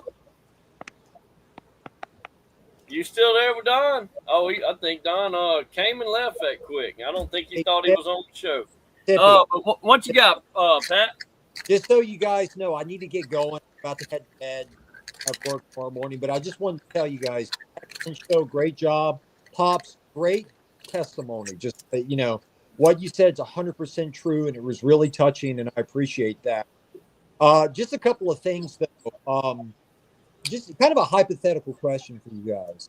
If Southern Miss, if we had kind of these resources that, say, a Liberty or a BYU had to be an independent and play, you know, a schedule that consisted of 4 opponents, a few ACC opponents, Big Ten opponents, etc., would you prefer that arrangement over the Sun Belt or any other like minor conference? What do you think? Obviously, but I'd like to hear your input. Who wants to go first? I'll go. Go ahead, man. Honestly, I've been through all that. I remember there was a difference, and maybe because I was younger, or football was different. Football, the game of college football was different in the 80s. It just was. Like you say, there was less TV. You'd get 1 or 2 games. There was less teams. There was only about 80, 85, I think. There was more to it. There was something in the 80s that's never gonna come back. You can't keep looking back I wish it was like it was when Brett Favre was here. I wish it was like it was when Reggie Collier was here. If you spend all your time trying to look back, anyway, my point is the Sun Belt, okay, it's not the SEC, and it's not the Big Ten. But if you want to, the first impulse is like, man, I wish it was like the SEC. But then if you step back and you let yourself, like, wait a minute, we got a conference, and the athletic director and all the players of, I hate to bring this up again, you got golf, volleyball, baseball, basketball, you got women's golf, you got women's basketball, all that. You don't have to struggle to find games for all these players because you got a system set up, and they're all getting paid better than they ever did in the 80s. And there's more of them. The whole population of the earth is 3 times what it was in the 80s. Oh, yeah. So what I'm saying is, don't forget to look at the positives of the Sun Belt and quit just concentrating on the negative. It's not the SEC. But do you really want to stand in line for an hour to go to the bathroom at Vaught Hemingway? Or do you want to just, 20,000 people? If that's not enough, then maybe you do need to get a ticket in Oxford. If it means we're 12-0, then yes. I want to stand in the line that goes all the way outside that doggone stadium. I want to win football games, Matt. That's really what I want. I miss winning. That's true. Everybody wants to win, but there's always going to be a loser. We're always the loser. They won 7 last year. Amen. What these You're guys? Right. You're right. These guys ain't took a snap, and we ain't said a word about a single one of them. There's kids on this team that have done everything that they're supposed to do to get to play D1 football, and they're getting an opportunity. There's Jalen Himes. There's Ethan Hampton. There's Landry Liddy. John White is a great story. This guy is a sophomore. He might stay the whole time, and probably next year he might go in there and get his time. That's possible. Like it used to be. So now, I'm going to tell you, the best story to me is that old Davis Dalton, man. He is toughed it out. That's a good story. Yeah. David, so it's me, I'm cool going out there and saying, man, that's Davis Dalton. Yeah, he's number 11. Yeah, he's a receiver. He's been there. He's got loyalty. Yeah, he's got loyalty. Or I'll take it a step further. Look at that. That's that little Jalen Himes. He's 5'8", 185, came out of Wingate. And here he is. He just ran the ball 60 yards down the field against whoever they're playing. It ain't going to be Michigan, but it's going to be all right. I have made peace with this. There's positives and there's negatives. Everybody harps on the negatives. Oh, well, we can't compete with Oxford. Oxford can do what Oxford wants to do. We can't compete with Georgia. Georgia is going to be all right. I'm fine down here in Hattiesburg with this is the way it is. And I went to school there. I'm alumni. I'm good. If you're not, then that's your own business. That's it. Yeah. John, what you got? This is my thing. What are you playing for? What do you wake up every day playing for? Are you wake up to say, yeah, we made it to the field and we're playing? No, you play to win games. You play for a championship. Steve Spurrier said, hold on real quick. Steve Spurrier said, the old ball coach said, if winning didn't matter, why did they keep score? Well, that's right. Let me finish right quick and I'll be done.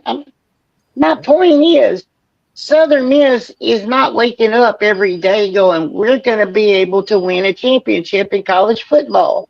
It's not happening. So what do? You say the Big Ten, the SEC, I don't care what they do. Let them get out of the NCAA, do their own thing, play each other. Take everybody else, put them back together, and win an NCAA championship. At least you have a better shot that way. Right now, with those two behemoths taking all the money and everything, it's not going to happen. So why not try to figure out a way to win? Look, a championship. If the SEC and the Big Ten breaks away, y'all keep bringing this up. If that happened, right, if everybody's cool with that, what's the difference in us dropping down to the South? A lot. You're going to lose. Let me tell you why.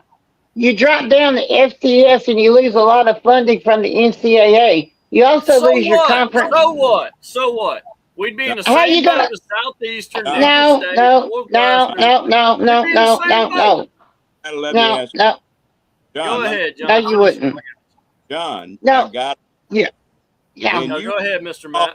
D1, how many championships did you win in D1? What do you mean, how many championships did I win in D1? All right, Pat, have a good one, Pat. In D1 athletics, how many championships did you win? None. You didn't None. run The same football. with me. None. So What are you talking about? What are you talking about? wake up. Everybody No, doesn't play D1 and everybody doesn't win championships. Get you're used missing the Well, I know point. You're missing the that. point. that. You're Is missing the the point. No, it's No. not. No, has Southern ever won a D1 championship in football? Has No. Southern Miss been close? Yes. In the No. 80s, they were close.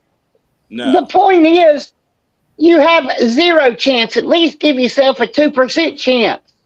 There's Do no chance right now. Do you as a human being have a chance of going to a heavyweight championship today?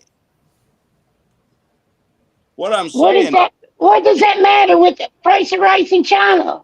break it down for you. We're not talking about Yes, we what are are you talking. talking about a human being playing a sport and trying to get 1% better every day.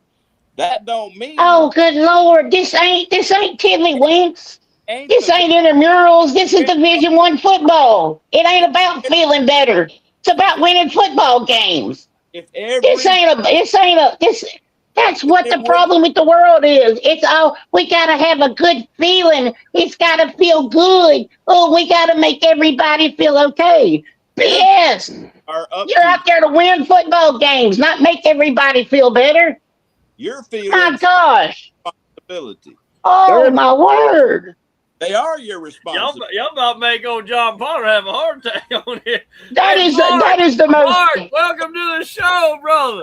How you Hey, gonna Mark, did you know it's about making everybody feel better in college sports? It's about just getting that 1% better every day. But it's not about wins or losses. Oh, hold on now. What you got, Matt? What you got? these kids are out there every day playing football. They don't know you. They ain't All worried right, about Matt. your What does that have to do with them winning? Whether they know you, Mr. John, me, tell you. It has nothing to do with it. Point is, Nothing.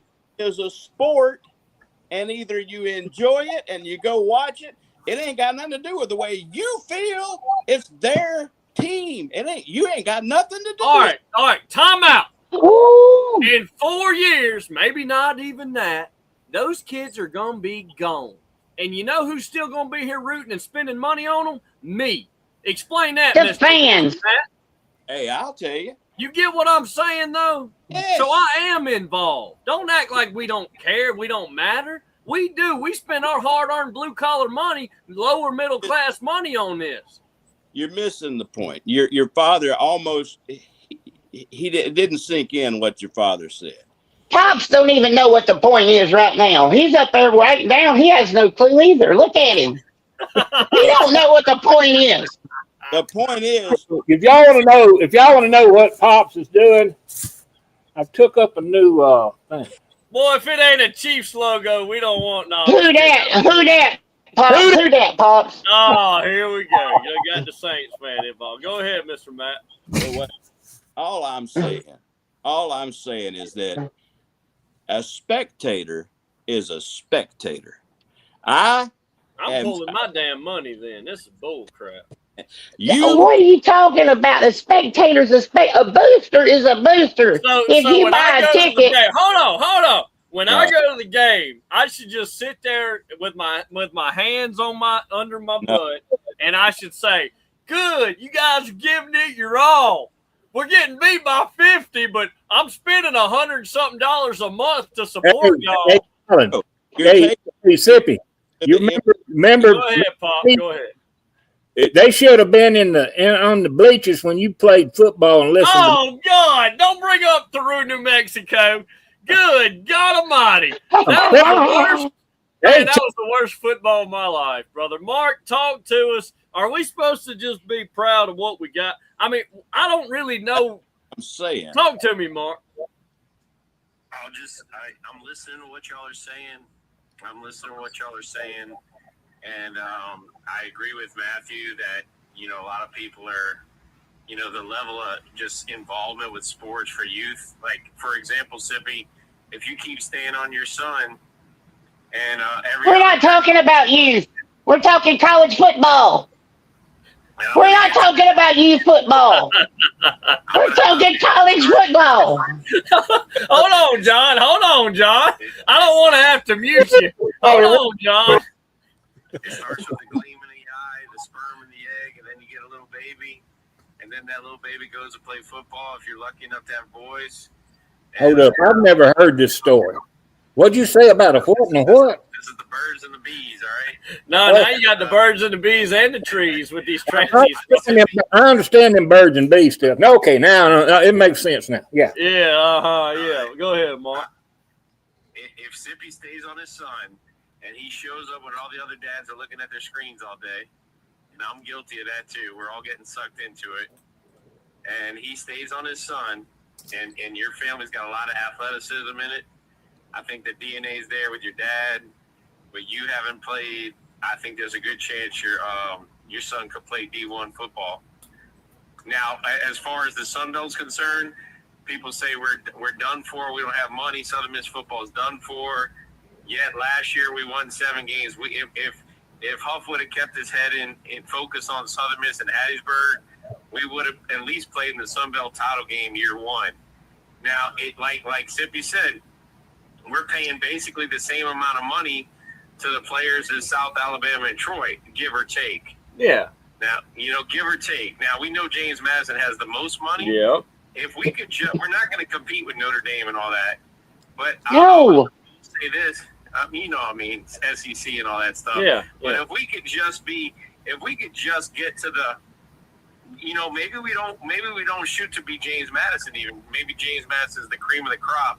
But that second spot's wide open. What's the difference between us and every other team besides James Madison? I mean, Troy might be the second best, as far as the pecking order is concerned. But if we could just get to the second spot, we'd be in the championship game every year. Because this year we got 73 new players that money's got to be split up between. These other schools don't have to do it. We're not talking about every season. We can compete in the Sun Belt. Never said that. What I'm talking about is the overall landscape of college football.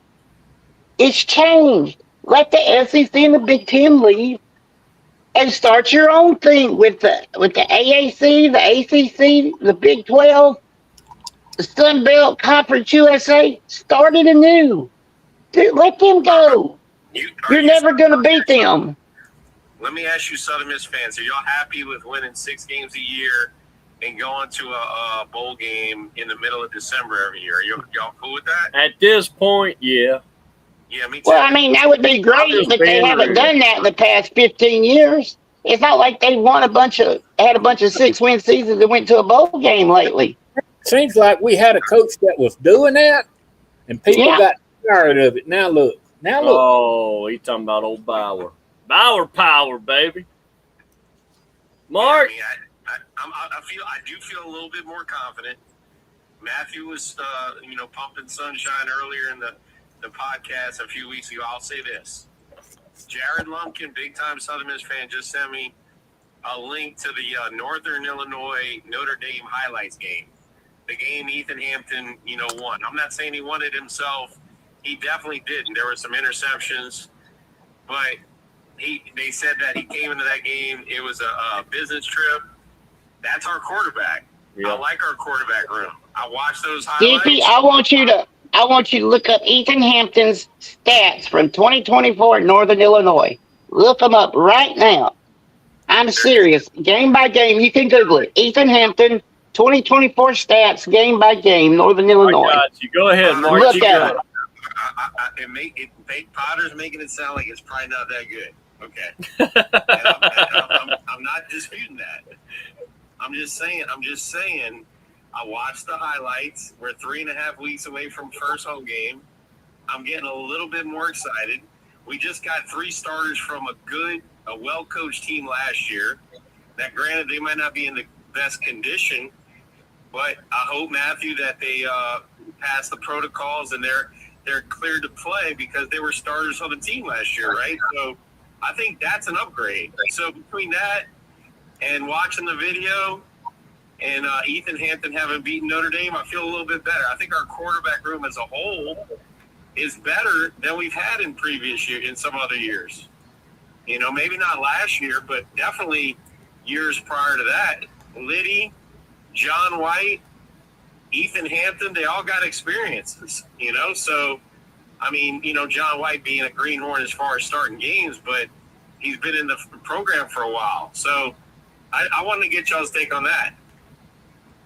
Matt, you want to start us off? Sure. You're talking about Ethan Hampton? Is that what you're talking about? I just want to get your take on. Listen, are you happy with going 6-6 every year and going to a mid-level, low-level bowl? How do you feel about our quarterback room? I feel good about it. I think the 3 players that just got cleared to play, that makes me feel better about this season. I mean, especially on the offensive line, that was a concern. It's always a concern in Hattiesburg. Yeah, I'm a very.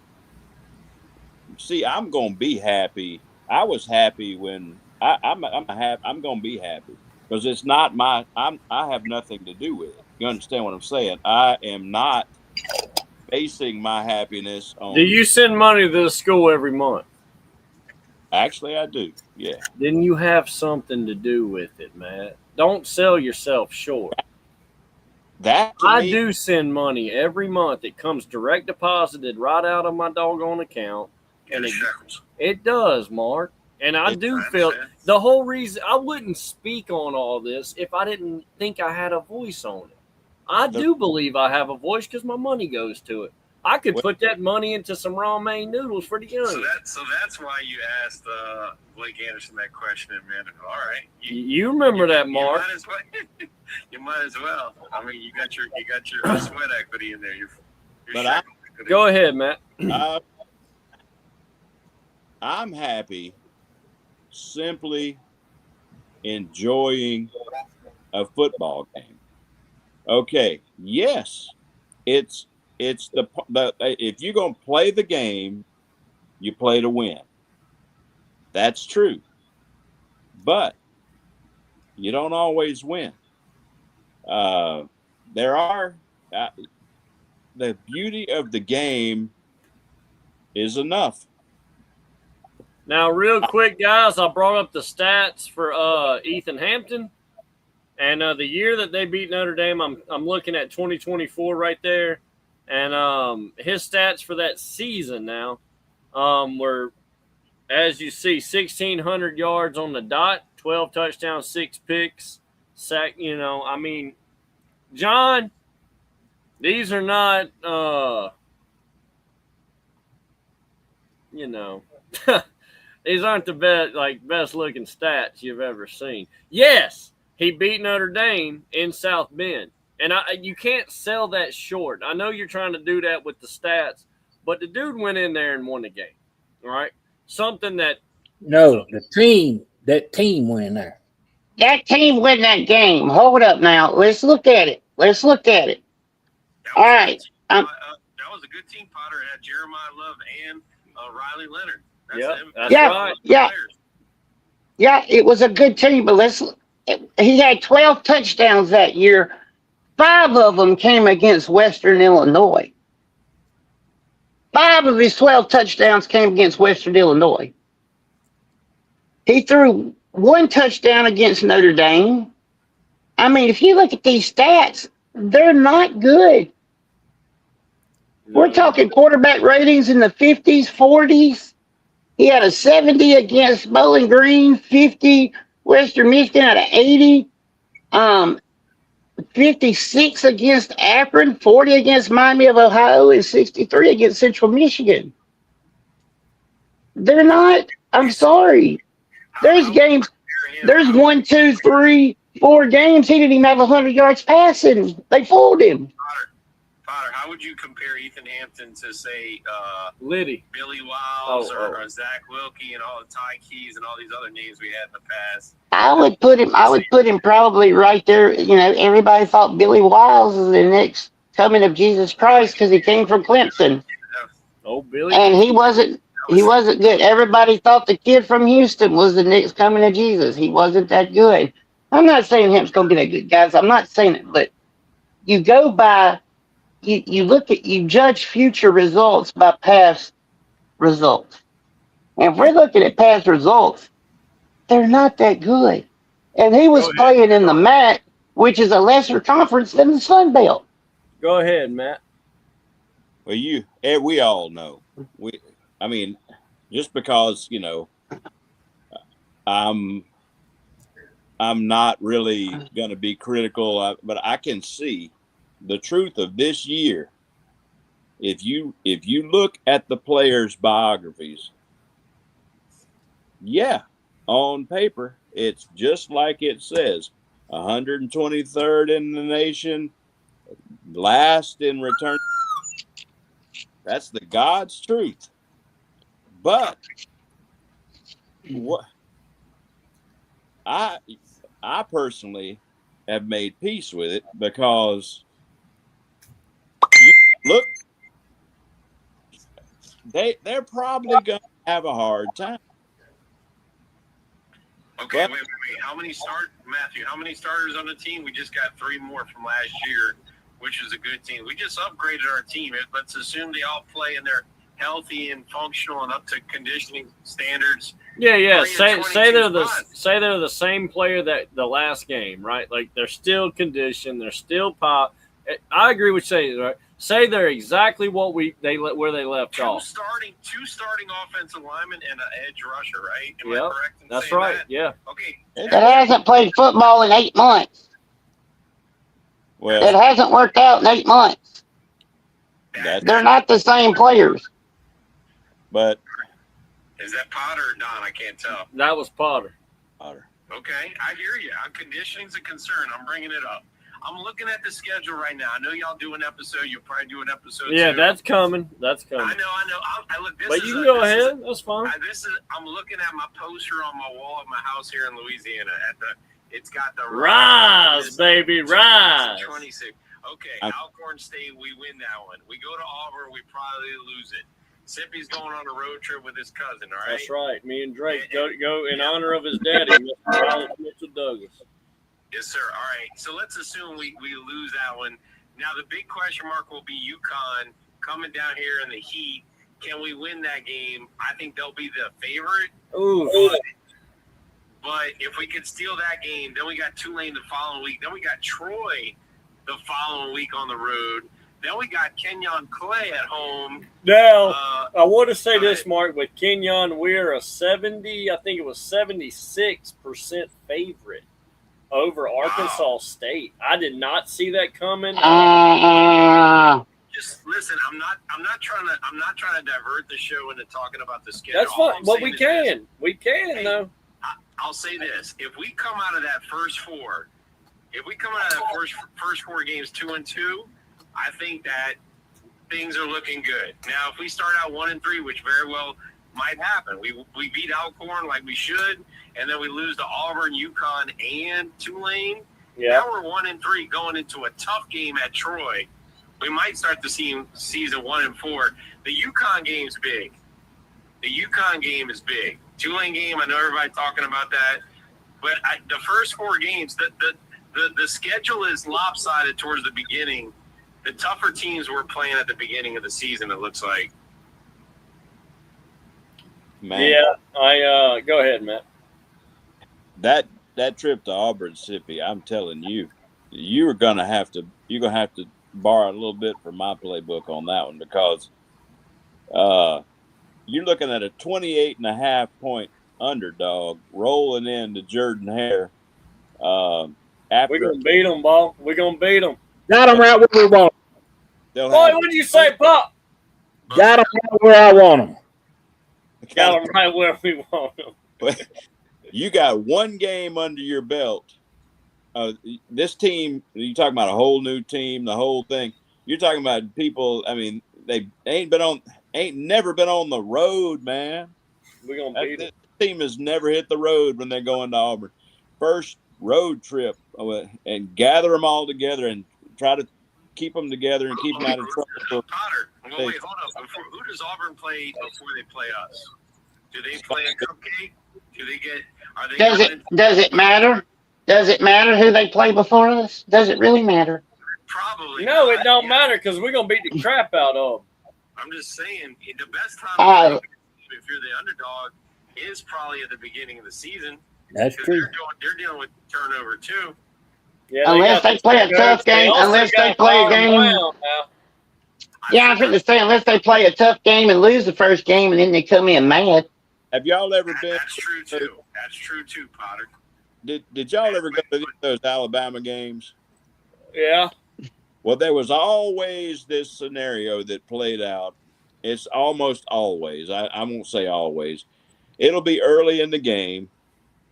This was in Alabama, which is probably what's going to happen in Auburn. There's going to be, I don't know, somebody will get the ball first. They might get a first down and then punt. And then Southern get the ball, and they go 3 and out. And the dude has to punt. Okay? There's 80,000 people.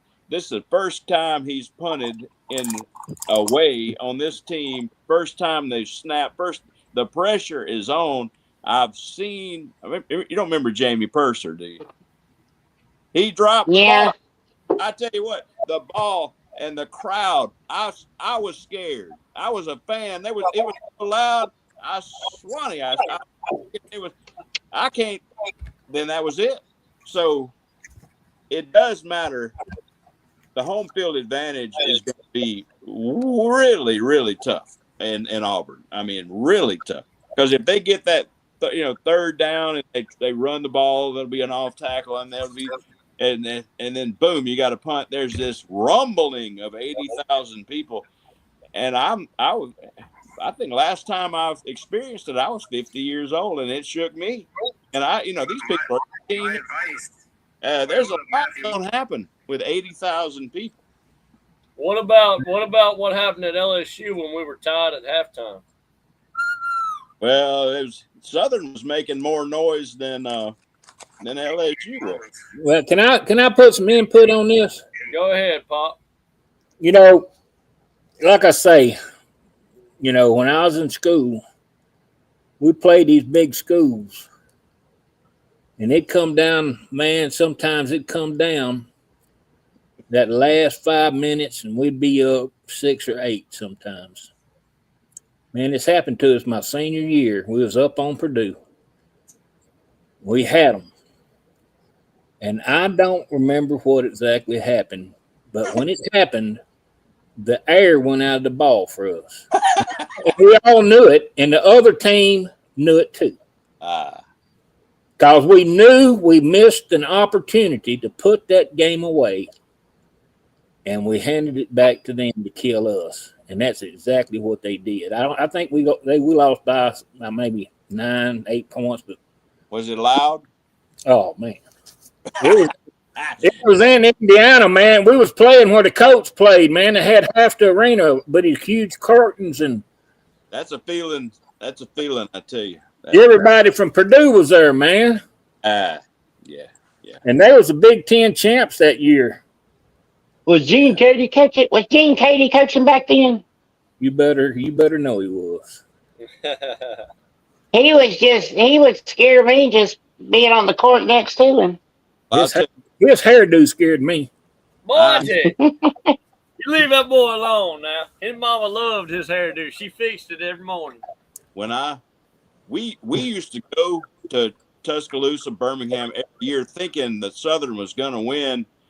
But I had some life-changing experiences of my own. I tell you, I have never going in. You think, well, they're just players that But when I saw that punter miss that ball and it hit right in the face mask, something happened to me. I thought, wait a minute, that kid.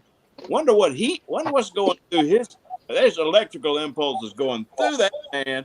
There's 80,000 people screaming. He dropped the ball. Oh, wait a minute. I never played football. And, I can't say a thing about this dude. And that's just something that Well, Matt, even me, I played football, but I never played in front of 80 freaking thousand. Hey, it's even as a fan, you've been around. It is something when the crowd is in the game. Well, now I will say this. I'm going to say it.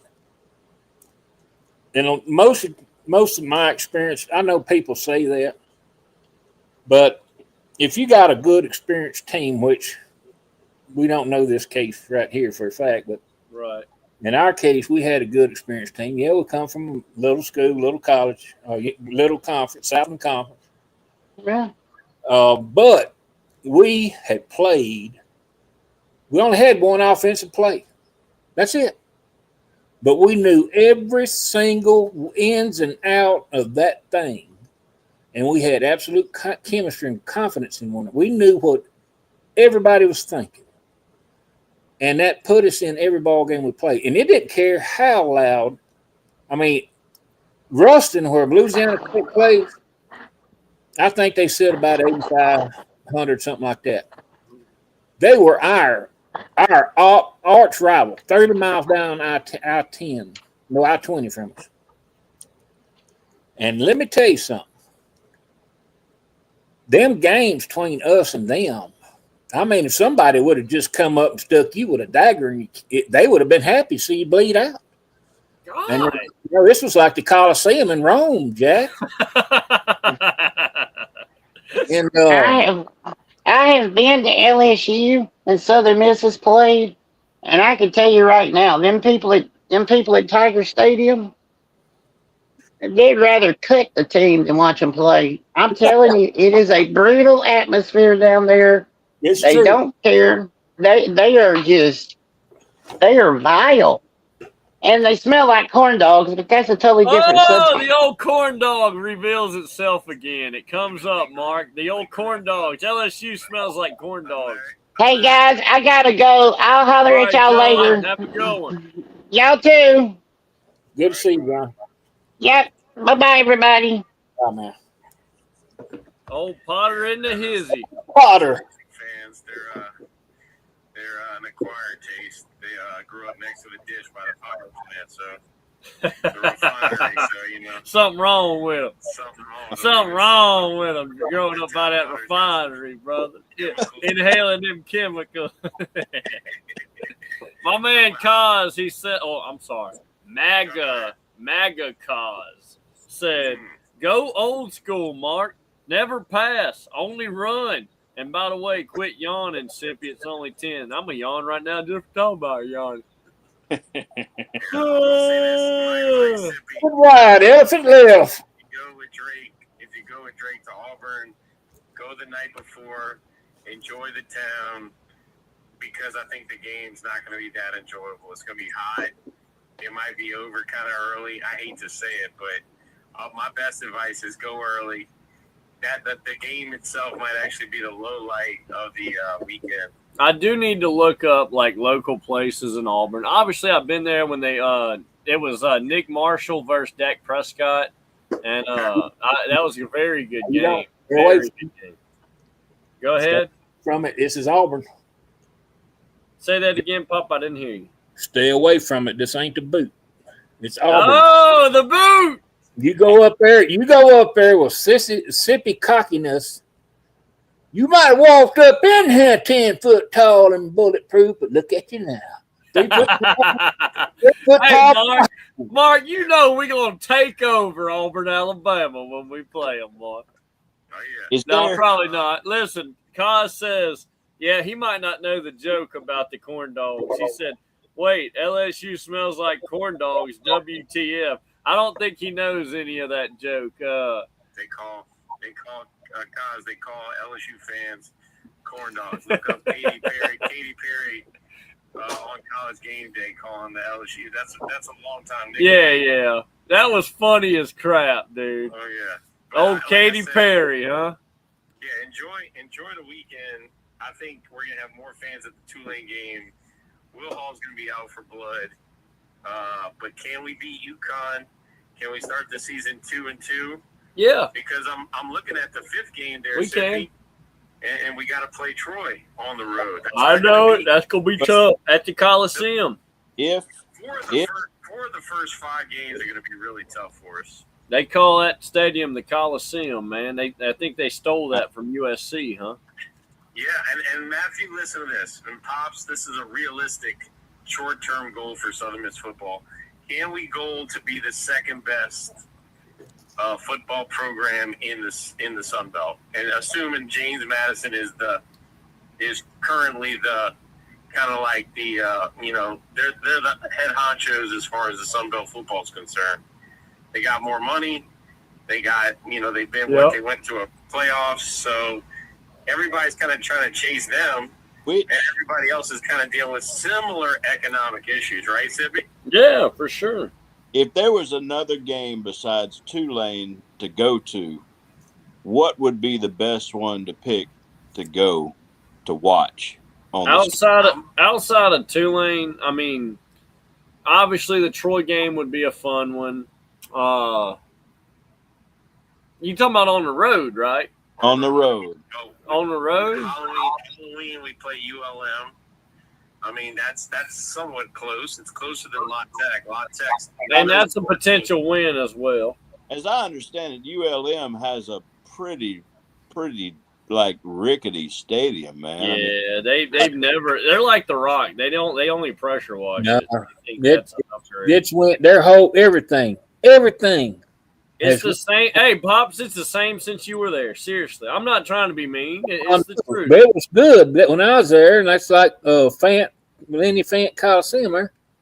I mean, we had some jam up for them times. We had stadium too. Jam up places to play, but it's embarrassing, dude. No renovations, and Malone Stadium same way. No renovations. Hey, I gotta go, man. All right, Pop. Love you. Oh. All right, see y'all later. Yeah, man. But I was just thinking, like, what would be? Go ahead. Yeah, I want to go to Tulane. I'm trying to make It's so plans much to go. fun down there, man. And there's not a bad seat. They did that stadium right, Matt. I mean, there's not a bad seat. We like to mess around in the student section. Easily going to be the funnest game. Even if we lose by 35 or 40 points, we're still going to have a good time. I think the only concern I have, Sippy, is that the game ESPN bumps it or to ESPN2 or something, because Tulane has some viewing capacity lately. Maybe they put us at 11 a.m., which would kind of suck because it'd be extremely hot. And then number two, that doesn't allow us to tailgate for much. That's right. I'm hoping it's a night game.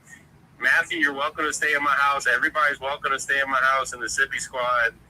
Y'all are all welcome. I'm going to make sure I got room for everybody. We crash on the floor if we have to, bro. It might come to that.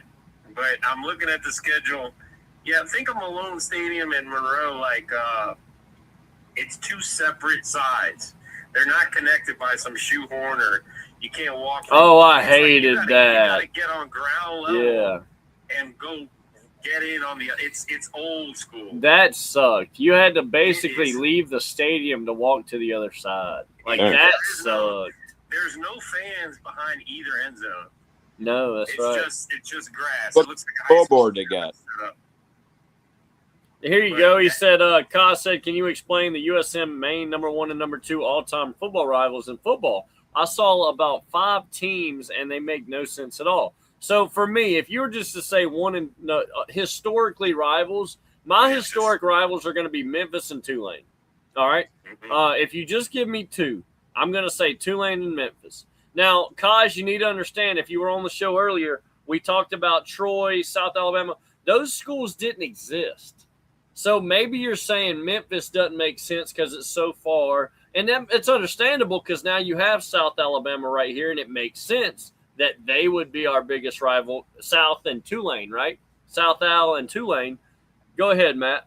You do realize that even on paper, everything said and done, the South Alabama game is winnable.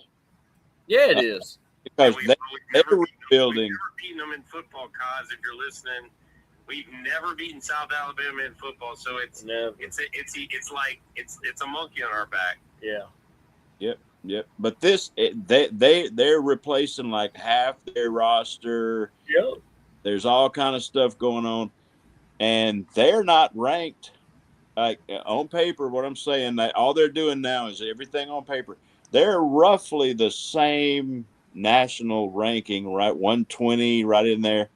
So unless, and you don't know if somebody gets injured, could be a lot of stuff. But it's later in the year. South Alabama's like what, the 8th game or something, or Yeah. something like. It's the Yes. final home game. It's the final home game. Oh, is that Mhm. Yeah. Around Thanksgiving. in Hattiesburg? A possible, barring any kind of injury, a possible, winnable game. And think about this. There's going to be struggle this year. I mean, what happens if they go and they beat Alcorn? They have a Kentucky day in Auburn, and then they go and they do pretty good against you. They're going through the year and they're like 4 and something, and then they got to play South Alabama.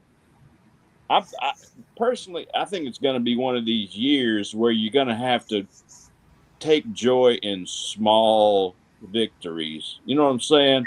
That's I'm looking, Matthew, when the game's over, whatever, I'm going to be kicking around the bleachers looking for a half-eaten bag of popcorn. Hey! Pizza box, I might kick that too. Get the middle piece. Nobody touched that piece. Yeah, get something out of it. Yeah. I'm going to eat good, brother. I know that's right. Mark, you got anything else for the show tonight, brother? I know the show's almost over. Nick Mullins is in town. He's in New Orleans. He's playing the Saints this Saturday. If anybody's listening, Southern Miss fans, come to New Orleans Saturday, 3:00. Sippy, if you want a ticket, hit me up. I'll get Well, you a free I ticket. got all 3 of my boys this weekend, man. We'll So, see what we can do, man. I might be able to do it. man, that'd be So awesome. I'm just, and listen, I'm looking at the schedule, and I'm saying Alcorn, we're going to be the favorite for. We're going to be the favorite. I'm not going to say we're going to be the favorite for Auburn, UConn, or Tulane, or Troy. Then you look at Arkansas State, Sippy saying we're going to be the favorite there. Yep. I think UL, they got a quarterback there that they're really propping up. Lunch Winfield or whatever his name is, Lunch Pail or Lunch Box, something like that. They're propping him up. I don't think we'll be the favorite there. We should be the favorite at ULM on Halloween night. Should be. Should be the heavy underdog to James Madison here November 5th in Hattiesburg. La Tech, longtime rival. We got to play them on the road. I think that's a coin flip game. We should be the I favorite. agree. Yep. South Alabama, we've never beaten them in football. But we should be the got 'em at favorite home. this year. We should We be the favorite. We should But be. They're our bugaboo. I know it. And then, I know. And then we finish the season on the road against Old Dominion. Of those games, I'm looking at 1, 2, 3, 4, maybe 5 games we might be the favorite if we stay healthy. I do think if these 3 players, Matthew, that we just got recently in the news that are coming back, they got time to condition up for the next month. It's a big to have 2 starters on O-line to protect Ethan Hampton. I think that's big. Okay, Yeah. I think that increases the chance he makes Yeah, it to the for sure. end of the season in one piece. So I'm bumping my prediction up at least 1 game just on that news alone. So on that note, I'm disconnecting. Hey, hold on, Mark. Go ahead. What you got? How's it feel to be back on the show consistently? I like it, dude. We're back, baby. We're back. Football's around But the Mark, corner. Sippy's Mark. doing the shows. Hey, Matthew, me and Sippy are really no different than you. We're going to have fun regardless. Yeah, that's Mark. right. But I'm also not mad at the fans who take it personally. Okay? I know Don takes it personally. Like, are we relevant? Are we not? I don't think we're going to be 1-11 Mark. like 2 years ago. Uh-uh. But all I hope is our players stay healthy, our quarterback room stays healthy, and that we're not a joke, and that the stadium isn't less than 5,000 people in there. If it gets below 5,000, that's an agitation point for me. Before you leave, let me tell you, I have listened to Coach Anderson talk about the offensive line from last year. They were not able to move people off the ball. So we're getting 2 of those people back that he said they have upgraded over. Just something I've noticed. Yeah. Anyway. We're good. Then consider it depth. Well, Yeah. go ahead, Matt.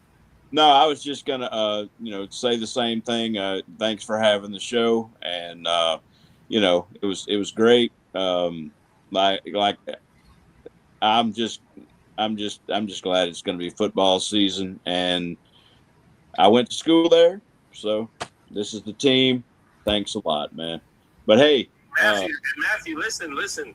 My wife and kids are leaving the house. I don't live in a mansion, but I got enough room for everybody. Drive in the night before if you're not familiar with New Orleans, and we'll get a place where it'll be fun. All right? You want to go to the Tulane game? That's Castle. Make it happen, okay? That's Castle Satanovich, brother. Yeah, Casa del Satanovich is open for That's business. right, brother. I'll see y'all on the next episode. Over and out. That's it, brother. Look, you have a good one, Mark. You have a good one, Mr. Matt. Stop, man. And y'all have a good one, brother. Let me tell you something. I love you fellas, but Jesus loves y'all more. You know that? And yeah, if you like I said earlier in the show when I first started, if you don't know the good Lord, you need to get tight with him, because at any moment he could take you. He could take your mama, your kids, anybody, you know. And it's very important to me that I put that out there, because, you know, losing family, you never get them back. You never get them back. Guys, I love my Golden Eagles. I love my youngins. I love my family. I love my co-work. I love everybody, man. I'm trying to think of an enemy off the top of my head, and I mean, I'm sure I got some haters out there, but I don't think of anybody I hate right now. I love you fellas. Every single person that came on the show, every single person that chimed in on the comment section, every single person that just, you know, didn't have nothing to say, but just chimed in. I appreciate y'all. I really do. And this ain't nothing if nobody watches. You know what I'm saying? So, like I say, guys, I love you, but Jesus loves you more. I'm from Mississippi. We country living, bag of rolls, sipping corn whiskey. And by the way, I'll see you Thursday.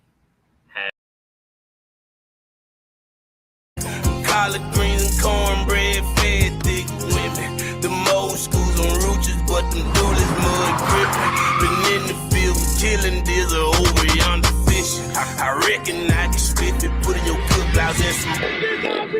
Get that motherfucker off me, get that bitch off me, man. He coming up on with the chauffeur. He come on the goddamn chauffeur. I couldn't let that motherfucker come and survive.